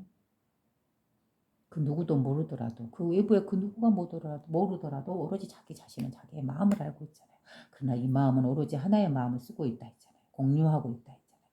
온 우주를 아우르고 있는 그 생명을 내뿜고 운영하고 주재하고 있는 그 하나의 주인자리의 의식, 그 마음 하나, 그 마음 하나가 그대로 우리의 마음이다 했잖아요. 우리의 본성이고 늘 내가 쓰고 가고 살아가고 있는 이 마음이다 했잖아요. 그래서 그 마음 하나를 일심이라고 한자로도 표현한다 했잖아요. 그죠? 이 마음 하나, 이게 바로 우리의 진실한 마음이고 우리의 양심이고 우리의 성경이고 하나님의 말씀이고 성스러운 율법이 살아있는 곳이고 해요. 그래서 우리는 어때요? 자신의 마음을 늘 들여다보고 깨끗하고 청정하게 가꾸어 나가야겠죠. 그렇죠? 우리가 경전을 공부하고 이렇게 자성과 명상을 한다라는 것도 바로 자신의 마음을 깨끗하게 청정하게 관리하려고 하는 거잖아요. 그죠? 그러면 자신의 마음을 편안하게 청정하게 깨끗하게 고요하게 유지하고 싶다 하면 뭐예요? 결국 다른 사람에게 피해를 주지 않고 다른 사람에게 아프지 않게 하고 다른 사람을 사랑해주고 다른 사람을 선하게 이끌어 주었을 때 오는 그 훈훈한 마음, 그 사랑의 마음, 그랬을 때만이 우리는 그 안에서 편하게 쉴 수 있는 거잖아요. 그죠? 우리가 누군가에게 나쁜 말을 했을 때 그 막 기억이 계속 나를 이렇게 되뇌이면서 자기 자신이 스스로 괴로워하잖아요. 바로 이게 하나님의 성품이고 하나님의 말씀이고 고귀한 하나님의 율법이 살아있는 거예요.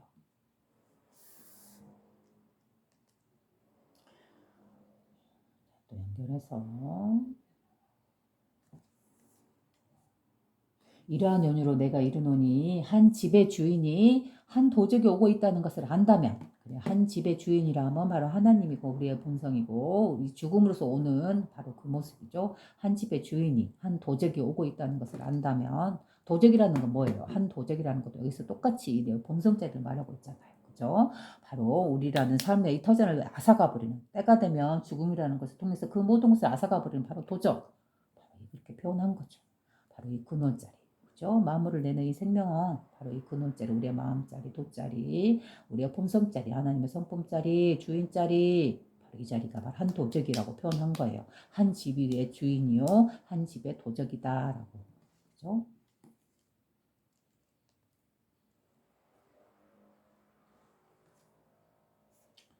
그 주인은 그 도적이 도착하기 이전에 방비태세에 있을 것이요. 그 도적이 그의 소유인 집을 뚫고 들어와 그의 물건을 훔쳐내가지 못하도록 할 것이다. 그래요. 주인이라는 사람, 이게 주인은 도적이 와서 어때요? 자기의 소유인 집을 뚫고 들어와서 물건을 훔쳐내가지 못하도록 할 것이래요.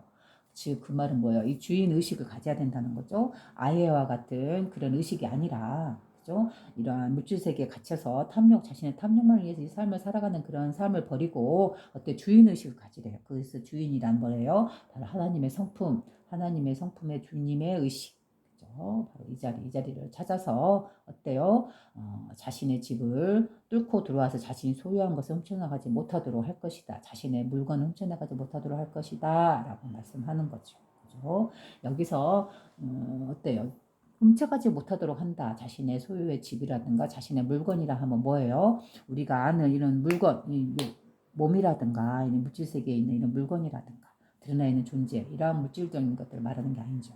바로 자신의 소유라는 건 뭐예요? 바로 자신의 근원자리 정정한 정말로 진실로 내가 소유할 수 있는 것, 우리들이 소유할 수 있는 것이란 무엇일까요? 바로 자신의 생명자리예요. 바로 주님의 자리고 성품자리예요. 하나님의 성품자리. 오로지 이 자리만이 우리는 소유할 수 있어요. 그죠?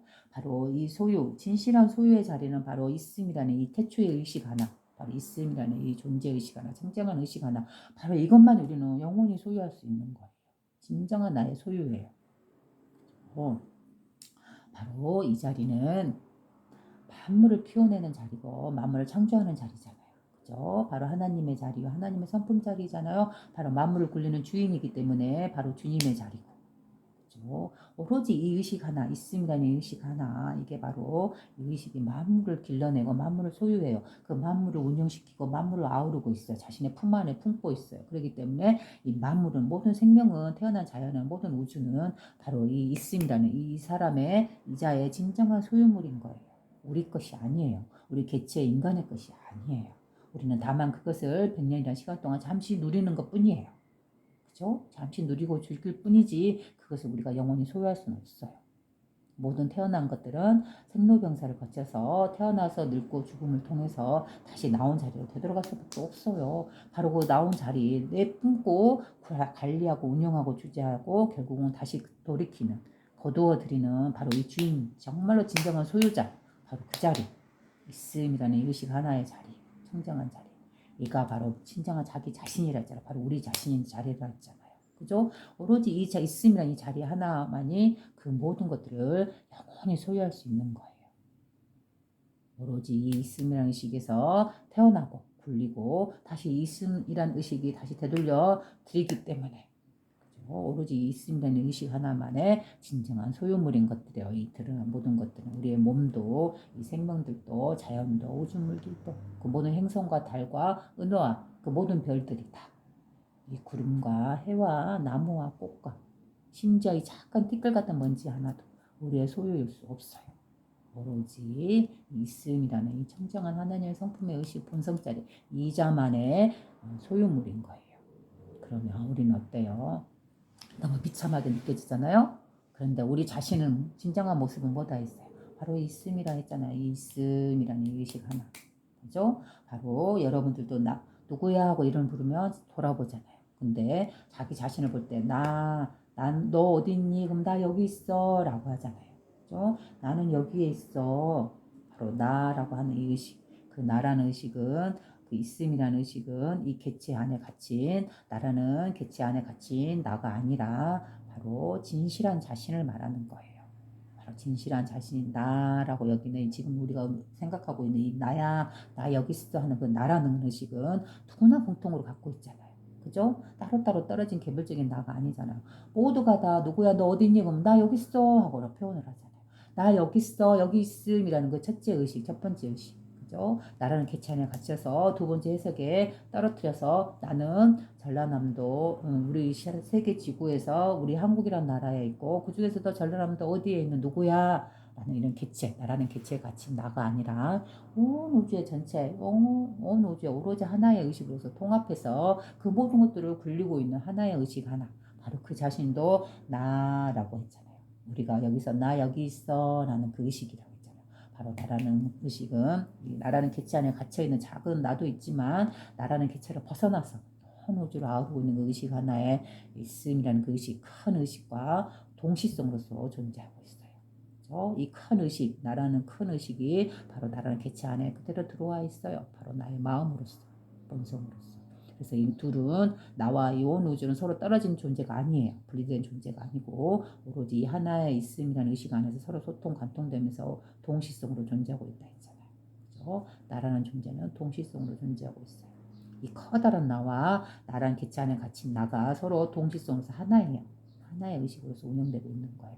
그렇기 때문에 나의 마음이 온 천하에 드러나는 거예요. 온 우주에 드러나는 거예요. 그렇기 때문에 예수님께서는 덮인 것은 없다, 감추인 것은 없다라고 하는 말씀이 바로 이 마음의 측면을 말씀드리는 거예요. 이 마음의 특성, 이 마음이 어떠한 모습으로 드러나 있는가? 자신의 마음이 작은 나의 마음이지만 드러나지 않는 나의 마음이지만 이 마음 자체가 온 우주를 굴르고 이 하나의 의식에서 물려받은 것이기 때문에 내가 태어나면서 갖고 나온 것이기 때문에 나는 이 우주와 이 우주 온 천하에 드러나 있는 온 천하를 울리고 있고 온 천하를 보고 있고 온 천하를 느끼고 있는 알아차리고 있는 이 의식과 분리되지 않아요. 이 의식에서 내가 나왔기 때문에 내가 이 의식에서 본성을 갖고 태어나서 나가 여기 있음 나 여기 있지 하는 이 의식이기 때문에 나의 마음이기 때문에 그죠? 나의 마음은 결국 뭐예요? 이 온 천하와 온 우주와 확 튀어서 이 허공처럼 텅 비어서 에너지와 기운으로서 드러나지 않는 존재로서 운영하고 작동되고 소통되고 있어요.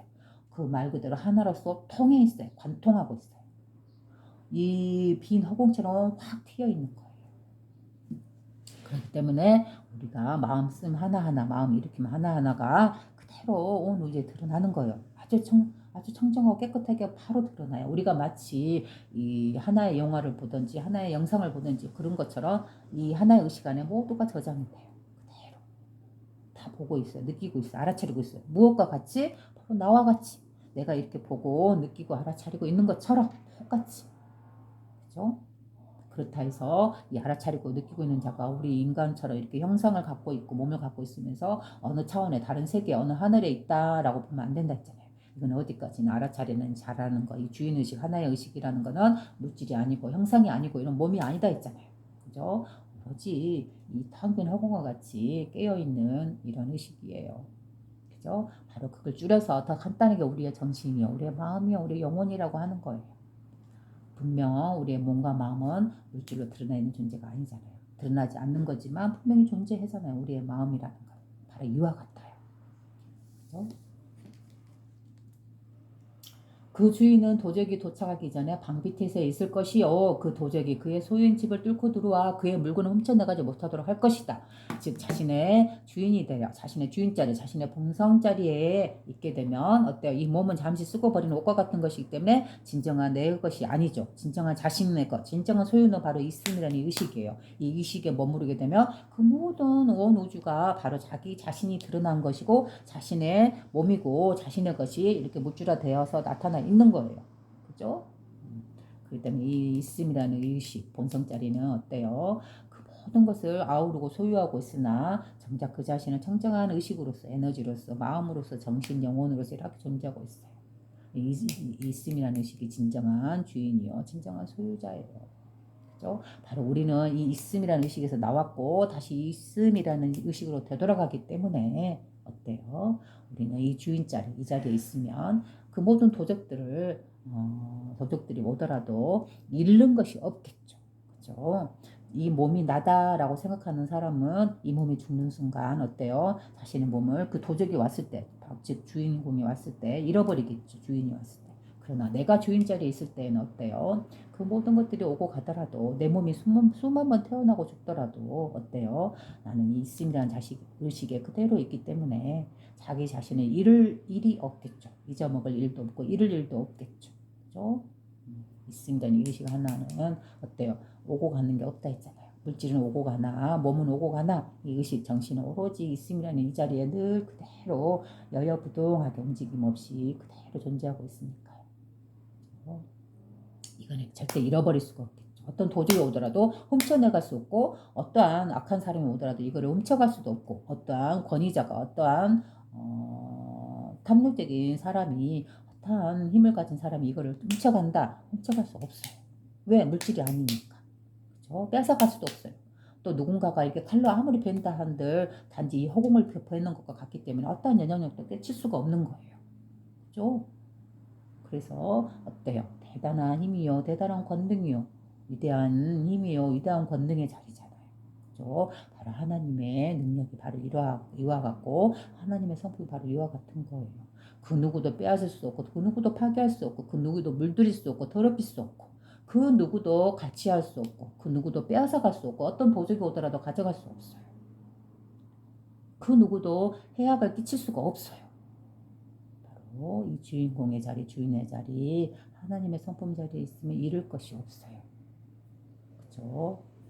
진정한 자신은 이 몸이 아니고 바로 있음이라는 이 의식이기 때문에 이 의식은 영원한 생명을 가진 존재라 했잖아요. 왜 영원한 생명을 가진 존재라 했어요? 이 물질 세계를 무한히 생겨나고 죽고 생겨나고 죽고를 무한히 반복시키는 바로 그 주인 자리이기 때문에 바로 그 주인이기 때문에 그죠? 우리는 태어나면서 몸을 갖게 되면 바로 이 주인이 진짜로 주인이 바로 이 물질세계의 주인은 따로 있어요. 그죠? 우리는 물질세계에서 살아가나 아이들과 같이 살아가나 진짜 주인은 바로 이 우리가 살아가는 이 삶의 터전, 이 삶의 가치라는 이 터전의 주인은 어디에 있어요? 바로 이 있음이라는 의식이에요. 이 주인이 있는 거예요. 그죠? 우리는 바로 이 주인의식, 여기서 태어난 존재이기 때문에 우리는 되돌아가는 순간 바로 이 주인의식으로 되돌아가는 거예요. 얼마나 청정하고 아름답고 깨끗한 일인가요? 그죠? 이 있음이라는 의식은 그 누구도 때를 묻힐 수 없어요. 그죠? 그렇기 때문에 그 누구도 같이 할 수 없기 때문에 우리의 복이에요. 그렇기 때문에 복음이라는 그런 언어로도 말을 하죠. 성경을 복음이라고도 표현하잖아요. 복된 소리. 바로 이 있음이라는 자리가 얼마나 우리에게 안식을 주고 휴식을 주고 우리에게 복을 주는 자리인가요? 우리를 축복하는 자리잖아요. 바로 이게 하나님의 축복의 자리예요. 바로 하나님의 축복의 말씀의 자리예요. 그죠?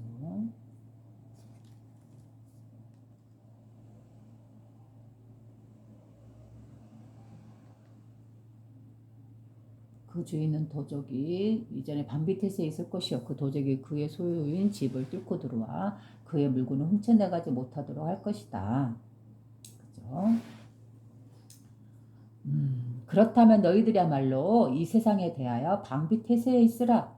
그렇죠. 바로 이러하기 때문에 너희들이야말로 이 세상에 대하여 방비태세에 있으라. 방비태세는 뭐예요? 우리 물질세계에 갇히지 말고 그 탐욕적으로 추구하면서 막 치닫지 말고 괴로워하면서 나가지 말고 어때요? 그 물질세계를 적당한 수준에서 누리되 그러나 진실한 이 물질세계를 추구하는 건 두 번째 길이다. 두 번째다. 2차적인 거다. 부차적인 것이다. 물질이라는 것은 나의 삶을 살아가는 데 있어서 필요한 수준에 적당하게 있으면 되지. 다 탐욕적으로 갈구하고 탈취하고 같이 하면서 대상을 상대방을 세상을 향해서 사람을 향해서 해롭게 하지 아니하고 어때요?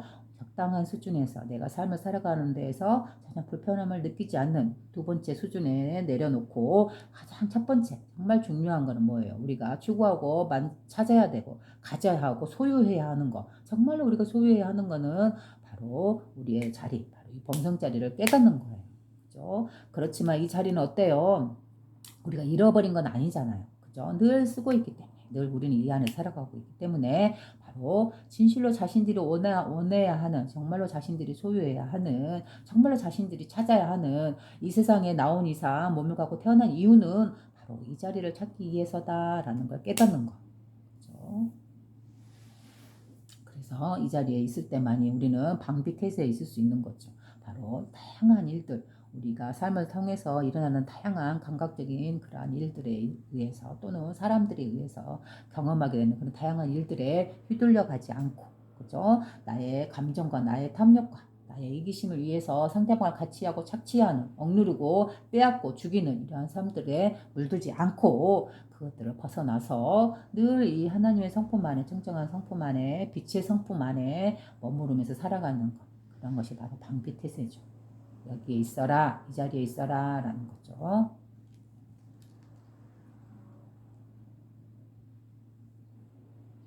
너희 자신들을 강건한 힘으로 무장하여 도둑들이 너희에게 도달하는 길을 발견할 수 없도록 할 것이다.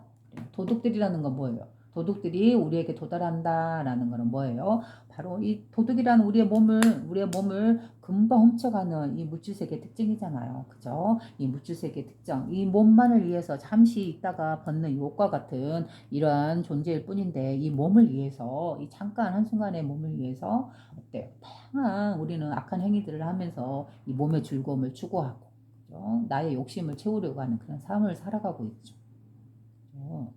그러한 것들을 버려야 되겠죠. 그랬을 때만이 우리에게 우리를 잃을 수밖에 없는 결국 도둑이 훔쳐갈 수밖에 없는 이 몸만을 위하는 삶을 버리고 진실한 자신의 삶을 빛낼 수 있는 하나님의 성품을 밝게 빛내는 그런 아름다운 삶, 선한 삶을 살아가야 한다는 걸 말씀하고 계시는 거예요. 그죠? 자신들을 강건한 힘으로 무장해라 라는 건 뭐예요? 강건한 힘이랑 바로 있습니다는 의식, 자신의 본성, 하나님의 맑은 성품 이 성품으로 무장하여서 이 세상을 살아가면서 갖가지 욕심에 탐욕에 물들지 말고 어때요? 자기 자신을 밝게 하나님 성품 안에서 머무를 수 있도록 그렇게 살아가야 한다 말하는 거죠.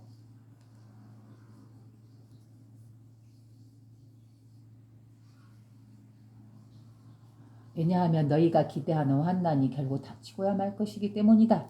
그래요. 너희가 기대하는 환난이 결국 닥치고야 만다. 여기서 결국 닥치고야 만다는 뭐예요? 환난. 바로 죽음이에요. 죽음. 그죠? 너희가 기대하는 환난이 결국은 닥치고야 말 것이기 때문이다. 그 누구도 우리는 이 환난을 피해갈 수 없잖아요. 우리의 몸을, 우리의 생명을 결국은 어때요? 죽음이라는 걸 통해서 도둑이 빼앗아갈 수밖에 없잖아요. 그런데 이제 이 시점에서 하나 더 짚고 가자면 어때요? 죽음이라는 거는 나쁜 것일까요? 그렇지 않죠. 자, 여기 또 끝나는 거 한번 봐볼까요? 너희들 가운데 내 말을 이해하는 한 사람이 있기를 바라노라. 그래요. 너희들 가운데 내 말을 이해하는 단 한 사람도 있기를 바라노라. 그래요. 바로 이 한 사람도 있기를 바라는 마음, 이 마음이 바로 예수님의 마음이겠죠. 곡식이 익었을 때가 되면 곧 사람이 손에 낫을 들고 와서 그것을 수수하였느니라. 곡식이 익었을 때가 되었다는 건 뭐예요? 바로 우리의 생명이 죽음에 다다랐을 때예요. 우리는 하나의 싹처럼 태어나잖아요. 아기처럼. 그래서 성장하고 잎을 펼치고 줄기를 올려서 몸을 성장해서 어때요? 나이가 들수록 곡식이 맺히고 열매를 맺히잖아요. 그렇죠? 그러면 어때요? 결국 늙게 되면은 이 곡식이 다 익게 되면 어때요? 추수하잖아요. 곧 사람의 손이 낫을 들고 와서 그것을 추수하였느니라. 곧 이 죽음이라는 존재가 우리를 추수하여 죽음이라는 것을 우리를 추수하여 되돌렸느니라 라는 거. 곧 우리는 죽음이라는 것에 우리 자신을 빼앗길 수밖에 없느니라 라고 말을 하는 거죠. 그렇죠?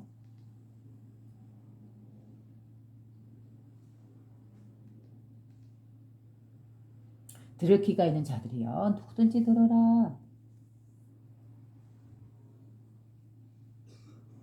그래요. 이렇게 해서 21장이 끝났네요. 여기서 도적이라든가 환난이라든가 그렇죠? 익은 곡식은 이렇게 벤다라는 이런 죽음에 대한 우리가 겪을 수밖에 없는 그 진실한 모습을 그렇게 이제 언어로 표현하셨잖아요.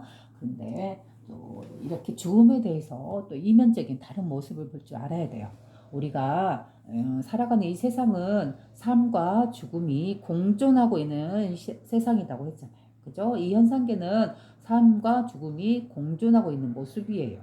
삶이 따로 있고 죽음이 따로 있다라고 보시면 안 돼요.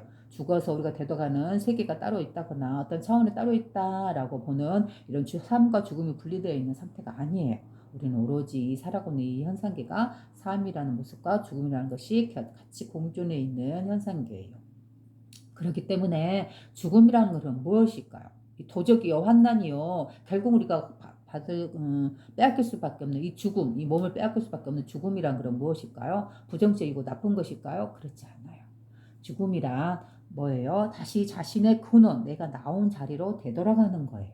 그죠? 우리가 옛날 어르신들이 그러잖아요. 누가 죽었을 때 언어로 이렇게 높여서 표현하기를 누구께서 돌아가셨다라고 표현하잖아요. 돌아가셨다. 즉 예수님께서도 여기서 말씀하셨잖아요. 그 내용에서 야고보서에 나왔죠. 어제인가 그제 이렇게 이야기했던 그 내용에 보면 야고보서 나그 한마디 경전 제가 유튜브에 올렸죠. 나그 한마디 경전에서 그 야고보서 나오기 전에는 그 사도 바울의 기도문과 야고보 복음서가 같이 두 가지 같이 있어요. 그래서 사도 바울 기도를 듣고 난 다음에 보면 연결해서 야고보 복음서가 나와요.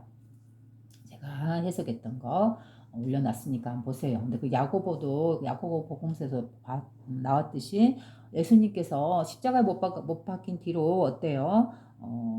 다시 부활하셨다라는 이 부활의 의미라는 거는 이 죽었던 몸이 다시 살아나서 하늘로 올라갔다 이런 뜻이 아니다 했잖아요. 이 부활이라 함은 예수님께서 부활하셨다 해서 부활이라 함은 이 영원한 생명의 자리, 이 근원 자리를 부활이라고 표현한 거예요.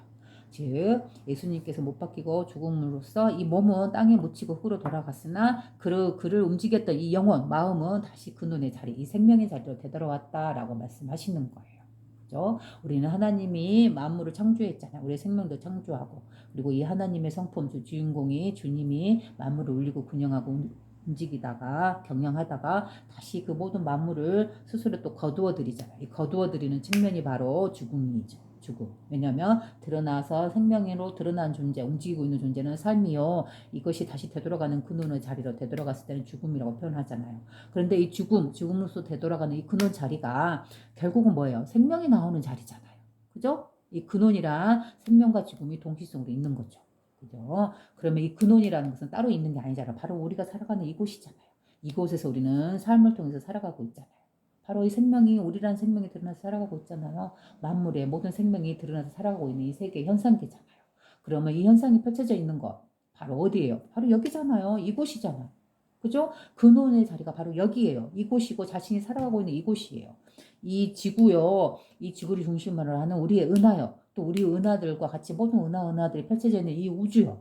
바로 이 우주 자체가 삶과 죽음이 그대로 공존의 모습으로서 바로 드러나 있는 모습이죠. 그렇게 따지면 바로 이 근원 자리가 그대로 드러나 있는 모습이죠. 그죠? 그러면 삶과 죽음, 생명이 태어난 자리도 바로 이곳이요. 죽어서 되돌아가는 자리 바로 이곳이잖아요. 이 만물이 펼쳐져 있는 그 모습 그대로 바로 여기 이곳이잖아요. 그렇죠? 바로 자기가 머무르고 있는 이 자리, 바로 여기가 근원자리잖아요. 바로 하나님의 성품자리요, 우리의 본성자리요. 그죠? 만물이 태어나는 자리요, 만물이 다시 되돌아가는 죽음의 자리요. 결국 삶과 죽음은 어때요?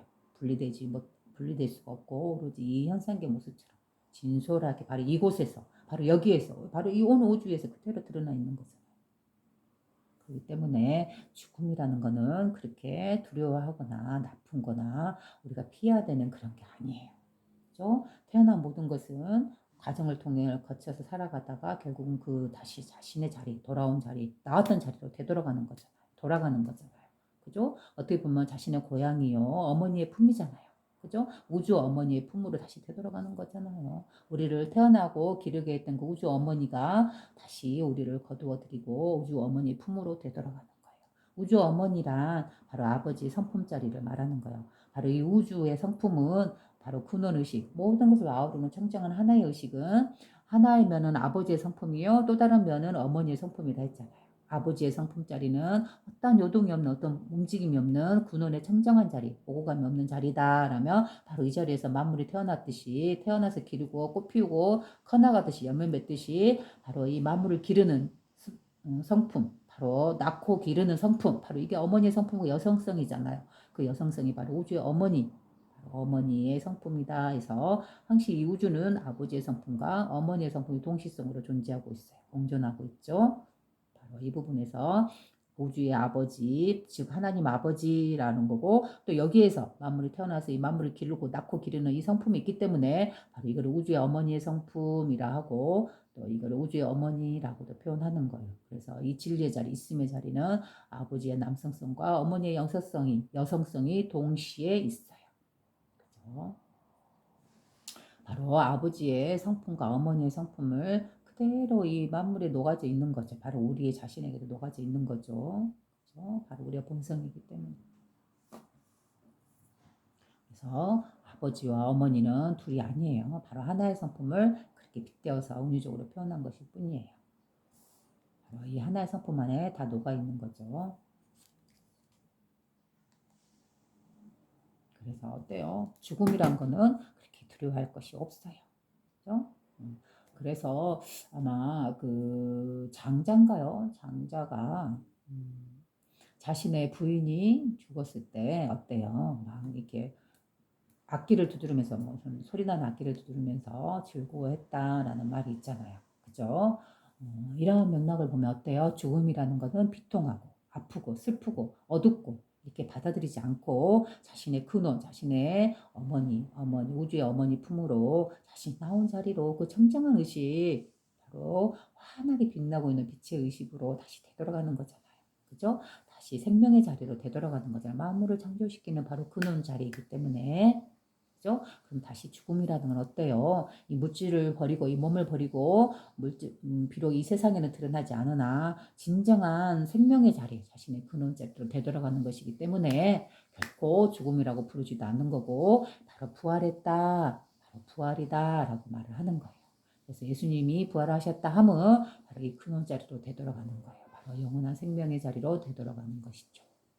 그렇죠? 그렇기 때문에 우리는 누구나 예수님뿐만이 아니라 우리들도 누구나 평범한 모든 우리들도 다시 근원의 자리로 되돌아가기 때문에 다 영원한 부활이요 영원한 생명을 갖는 존재가 되는 거예요.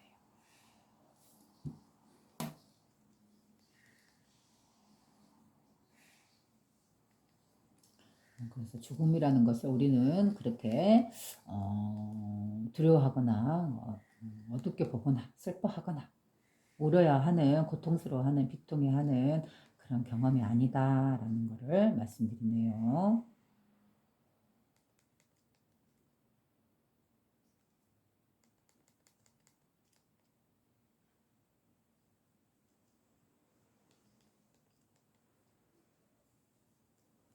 그래요. 자, 21장 끝나고 그 다음 22장, 아니 21장, 22장이죠.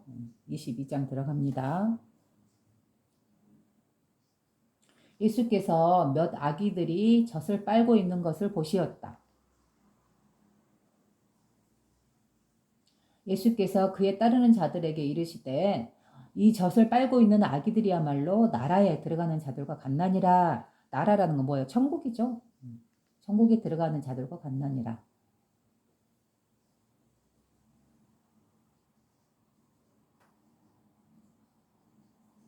그들이 예수께 가로되 그리하면 우리는 아기로서만 나라에 들어갈 수 있겠습나이까?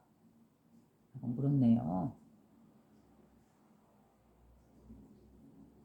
예수께서 그들에게 일러 가라사대 너희들이 둘을 하나로 만들 때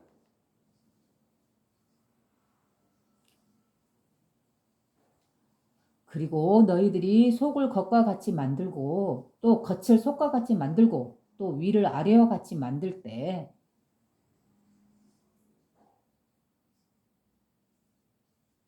그리고 너희가 남자와 여자를 하나 된 자로 만들어 남자가 남자 되지 아니하고 여자가 여자 되지 아니할 때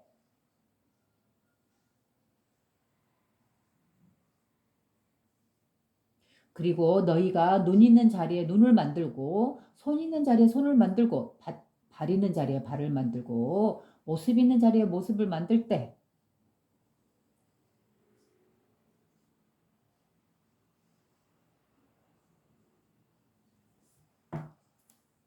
비로소 너희는 나라에 들어가게 되느니라. 비로소 너희는 천국에 들어가게 되느니라. 라고 하셨네요. 그래요. 자, 다시 처음으로 한번 되돌아가서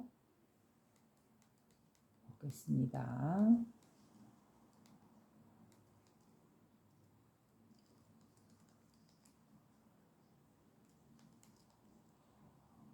자, 또 다시 읽어봅니다. 예수께서 몇 아기들이 젖을 빨고 있는 것을 보시었다. 그래요. 갓 태어난 아기를 이렇게 어머니가 모유를 수유하고 있는, 모유를 먹이고 있는 그런 상황을 보고 있는 모습이네요.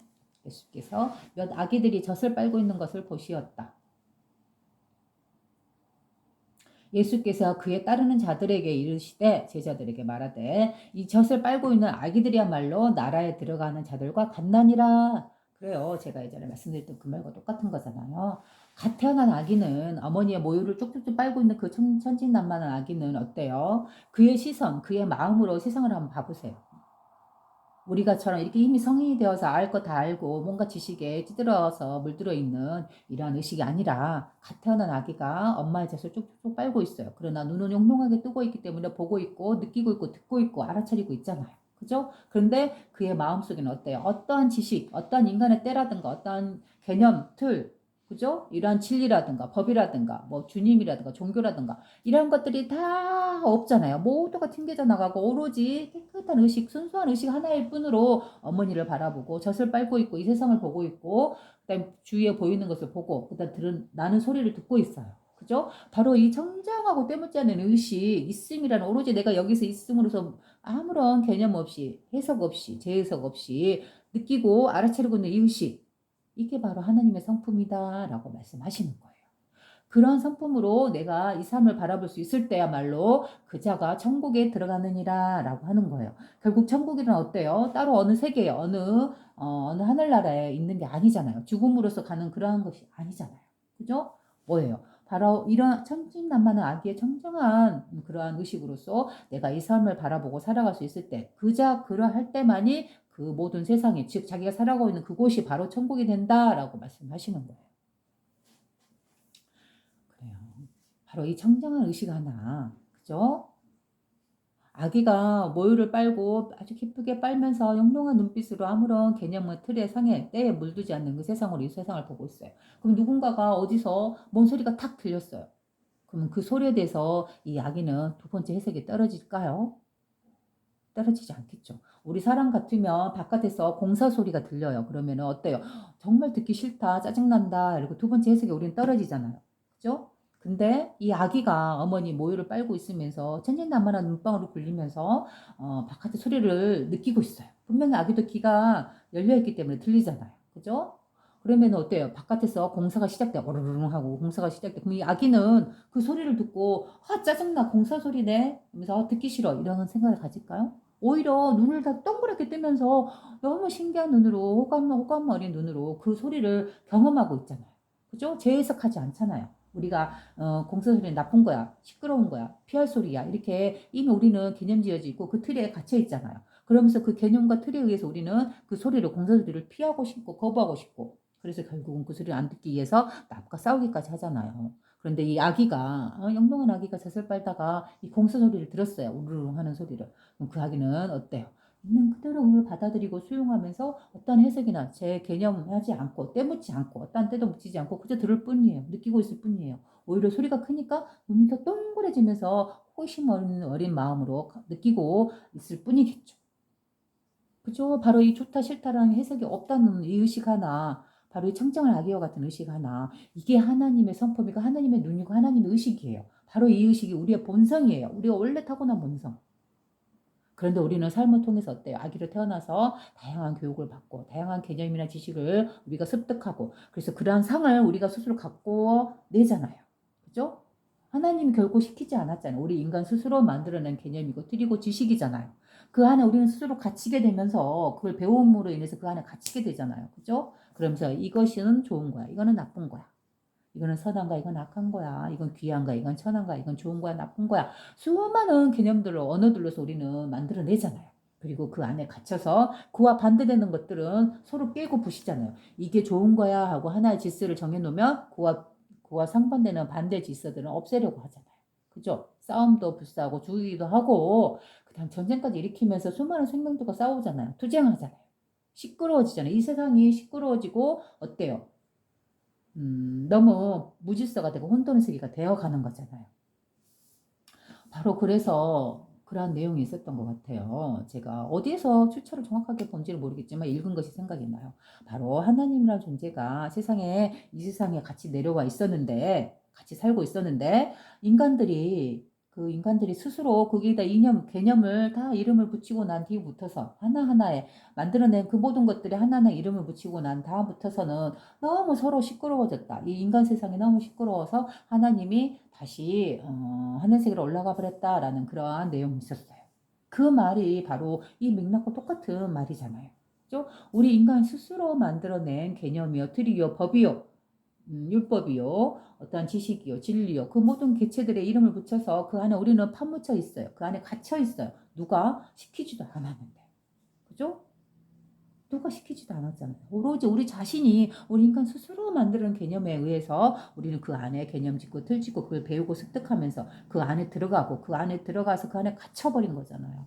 그리고 이 안에 갇혀서 오히려 이 갇힌 틀 안에서 인간을 갖다 더 괴롭히고 억압하고 핍박하면서 그 자유를 원래 타고난 무한한 자유를 억압받고 있잖아요. 그래서 바로 이와 같이 어때요? 이와 같은 거예요. 천지는 아기의 시선이란 이 모든 스스로 갇힌 것들을 깨버린 거예요. 스스로 자기 자신을 꽁꽁 묶었던 고주를 풀어버리고 밝고 밝게 어떠한 틀에 갇히지 않은 무한한 자유로운 의식으로서 깨어나는 것이죠. 바로 이게 자신의 본성을 되찾는다, 깨달음을 얻는다, 자신의 마음의 특성을 안다 라고 하는 거예요.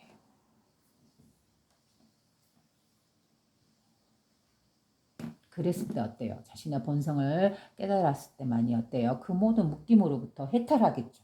해탈이란 말은 어때요? 자신을 꽁꽁 묶었던 그 모든 상들로부터, 개념들로부터, 틀로부터, 지식으로부터, 내가 배우고 익혔던 것들로부터 벗어난다는 거예요. 그것도 또 벗어난다, 해탈한다, 그 묶임으로서 풀려난다라는 걸 해탈이라고 하는 거예요. 그러면 어때요? 오로지 밝게 빛나고 있는 무한한 자유에 어떠한 때도 물들지 않는 이 갓난아기의 정정한 그 의식 하나. 그죠?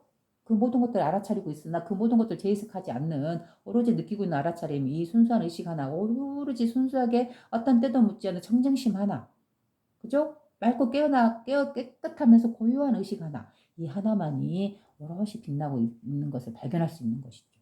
이걸 갖다가 자신의 본성을 본다라고 하는 거예요. 그리고 바로 석가모니 부처님께서도 그 초기 경전인 스타니파타에서도 그렇게 말씀하셨어요. 그 어떤 것에도 물들지 않는 자, 그 어떤 이름도 붙일 수 없는 자, 바로 이걸 정정심이라고 표현한 거예요. 그 자가 바로 깨달은 자요, 정정한 자다라는 그런 내용이 아주 짧은 문구 안에 있어요. 바로 이 자리, 그죠? 하나님의 본성 자리가 바로 정중심의 자리죠. 그죠? 바로 우리의 본성 자리.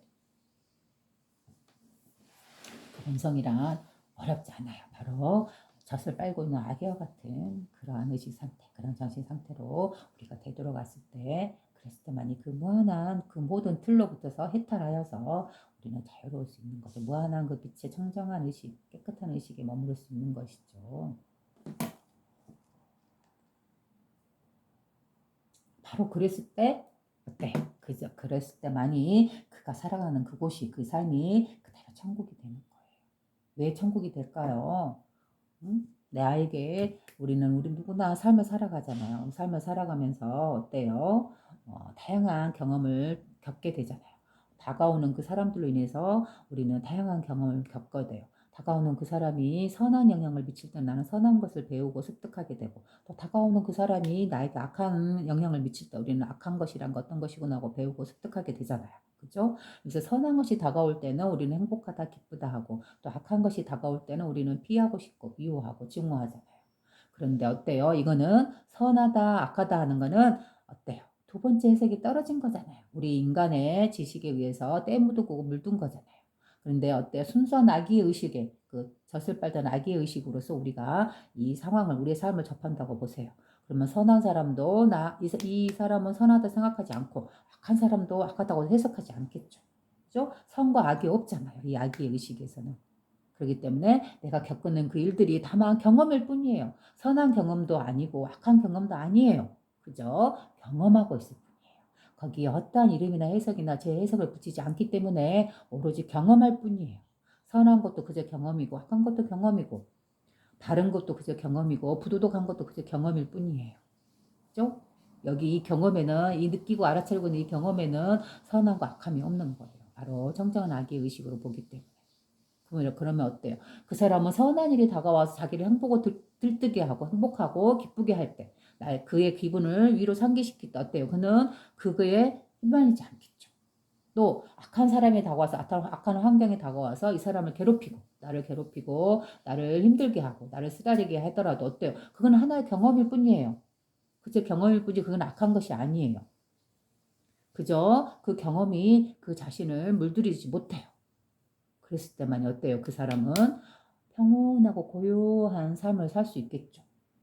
그랬을 때 그가 살아가는 그 삶이 그 모든 일들이 일어나고 있으나 선한 일이든 악한 일이든 일어나고 있으나 거기에 물들지 않는 청정한 의식이기 때문에 아기와 같은. 그렇기 때문에 그는 그의 삶은 무한히 자유로울 수 있는 거예요. 그 삶의 조건들로 붙어서.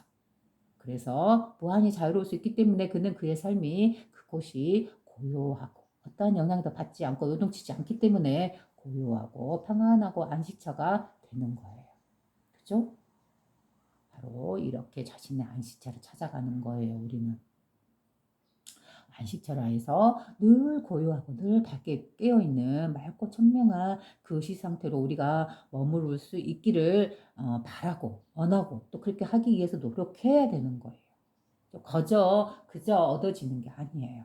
내가 이 자리를 보았다면 깨달았다면 순수한 갓난아기와 같은 이런 청정한 의식을 내가 우리의 본성으로서 늘 갖고 있다라는 걸 알았다면 깨달았다면 어때요? 이 의식대로 우리는 삶을 살아가야겠죠. 그게 의식대로 살아가는 것이 바로 그게 수행이에요. 수행이라 어떤 종교에만 있는 특별한 그 무언가 고귀한 게 아니에요.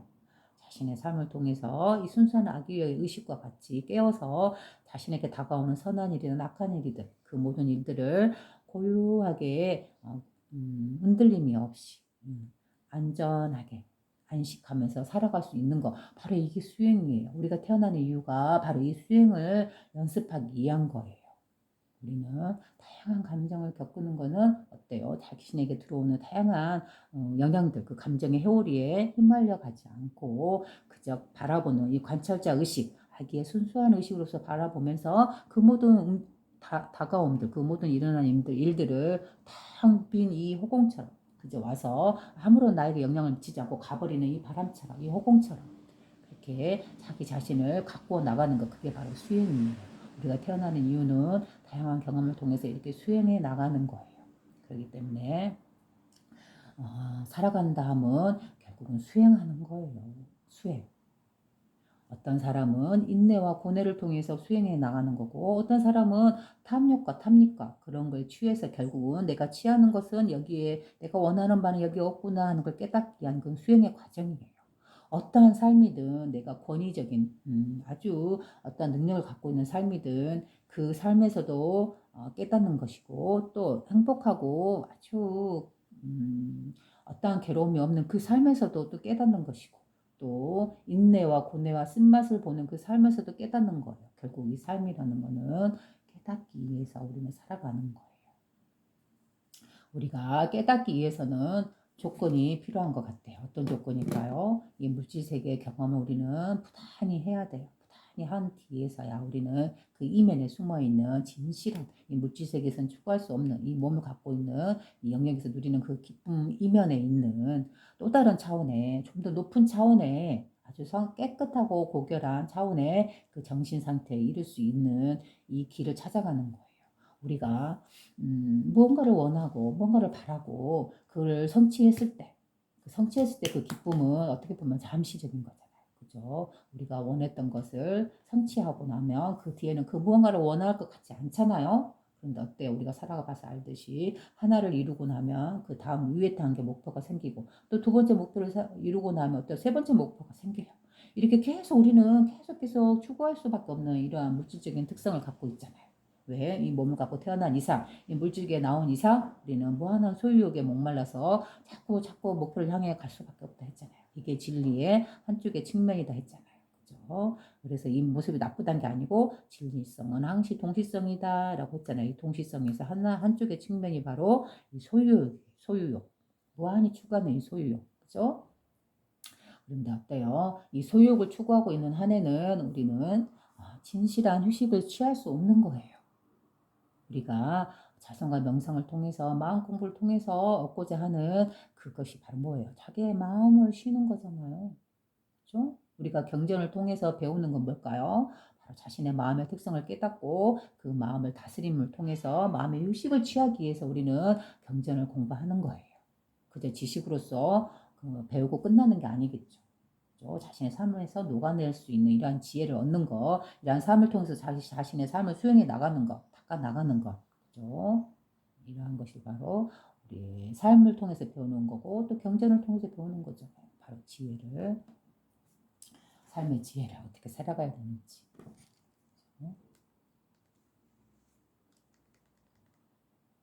그러면 다시 또 한번 봐야 되겠죠.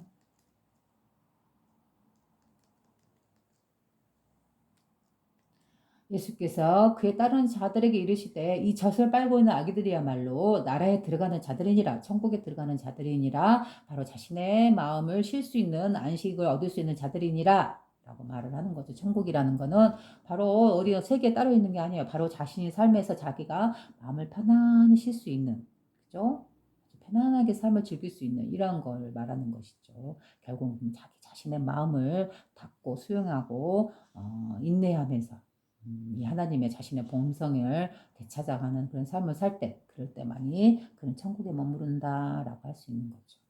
그죠? 어때요? 이 천국이라는 거는 자신이 노력해서 찾아가는 거고, 자신이 노력해서 얻는 거잖아요. 이렇게 봤을 때, 그죠?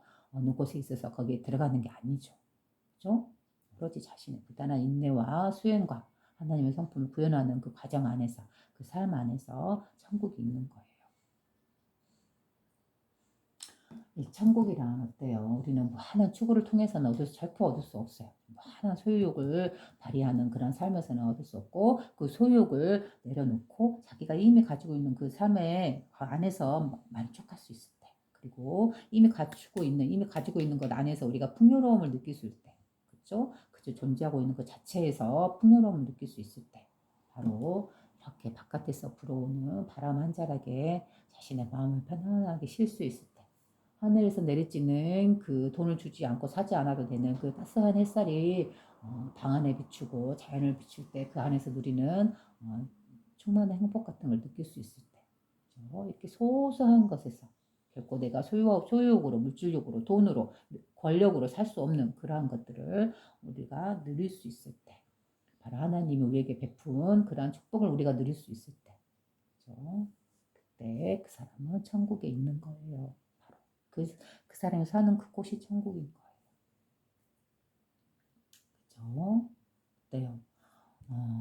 다이아몬드를 하나를 봤을 때를 비유해 보면 다이아몬드라는 그런 물질을 내가 그 찬란한 빛을 다이아몬드에서 빛나는 그 찬란한 빛을 다이아몬드 반지를 내가 가지고 있을 때만 행복하는 걸까요?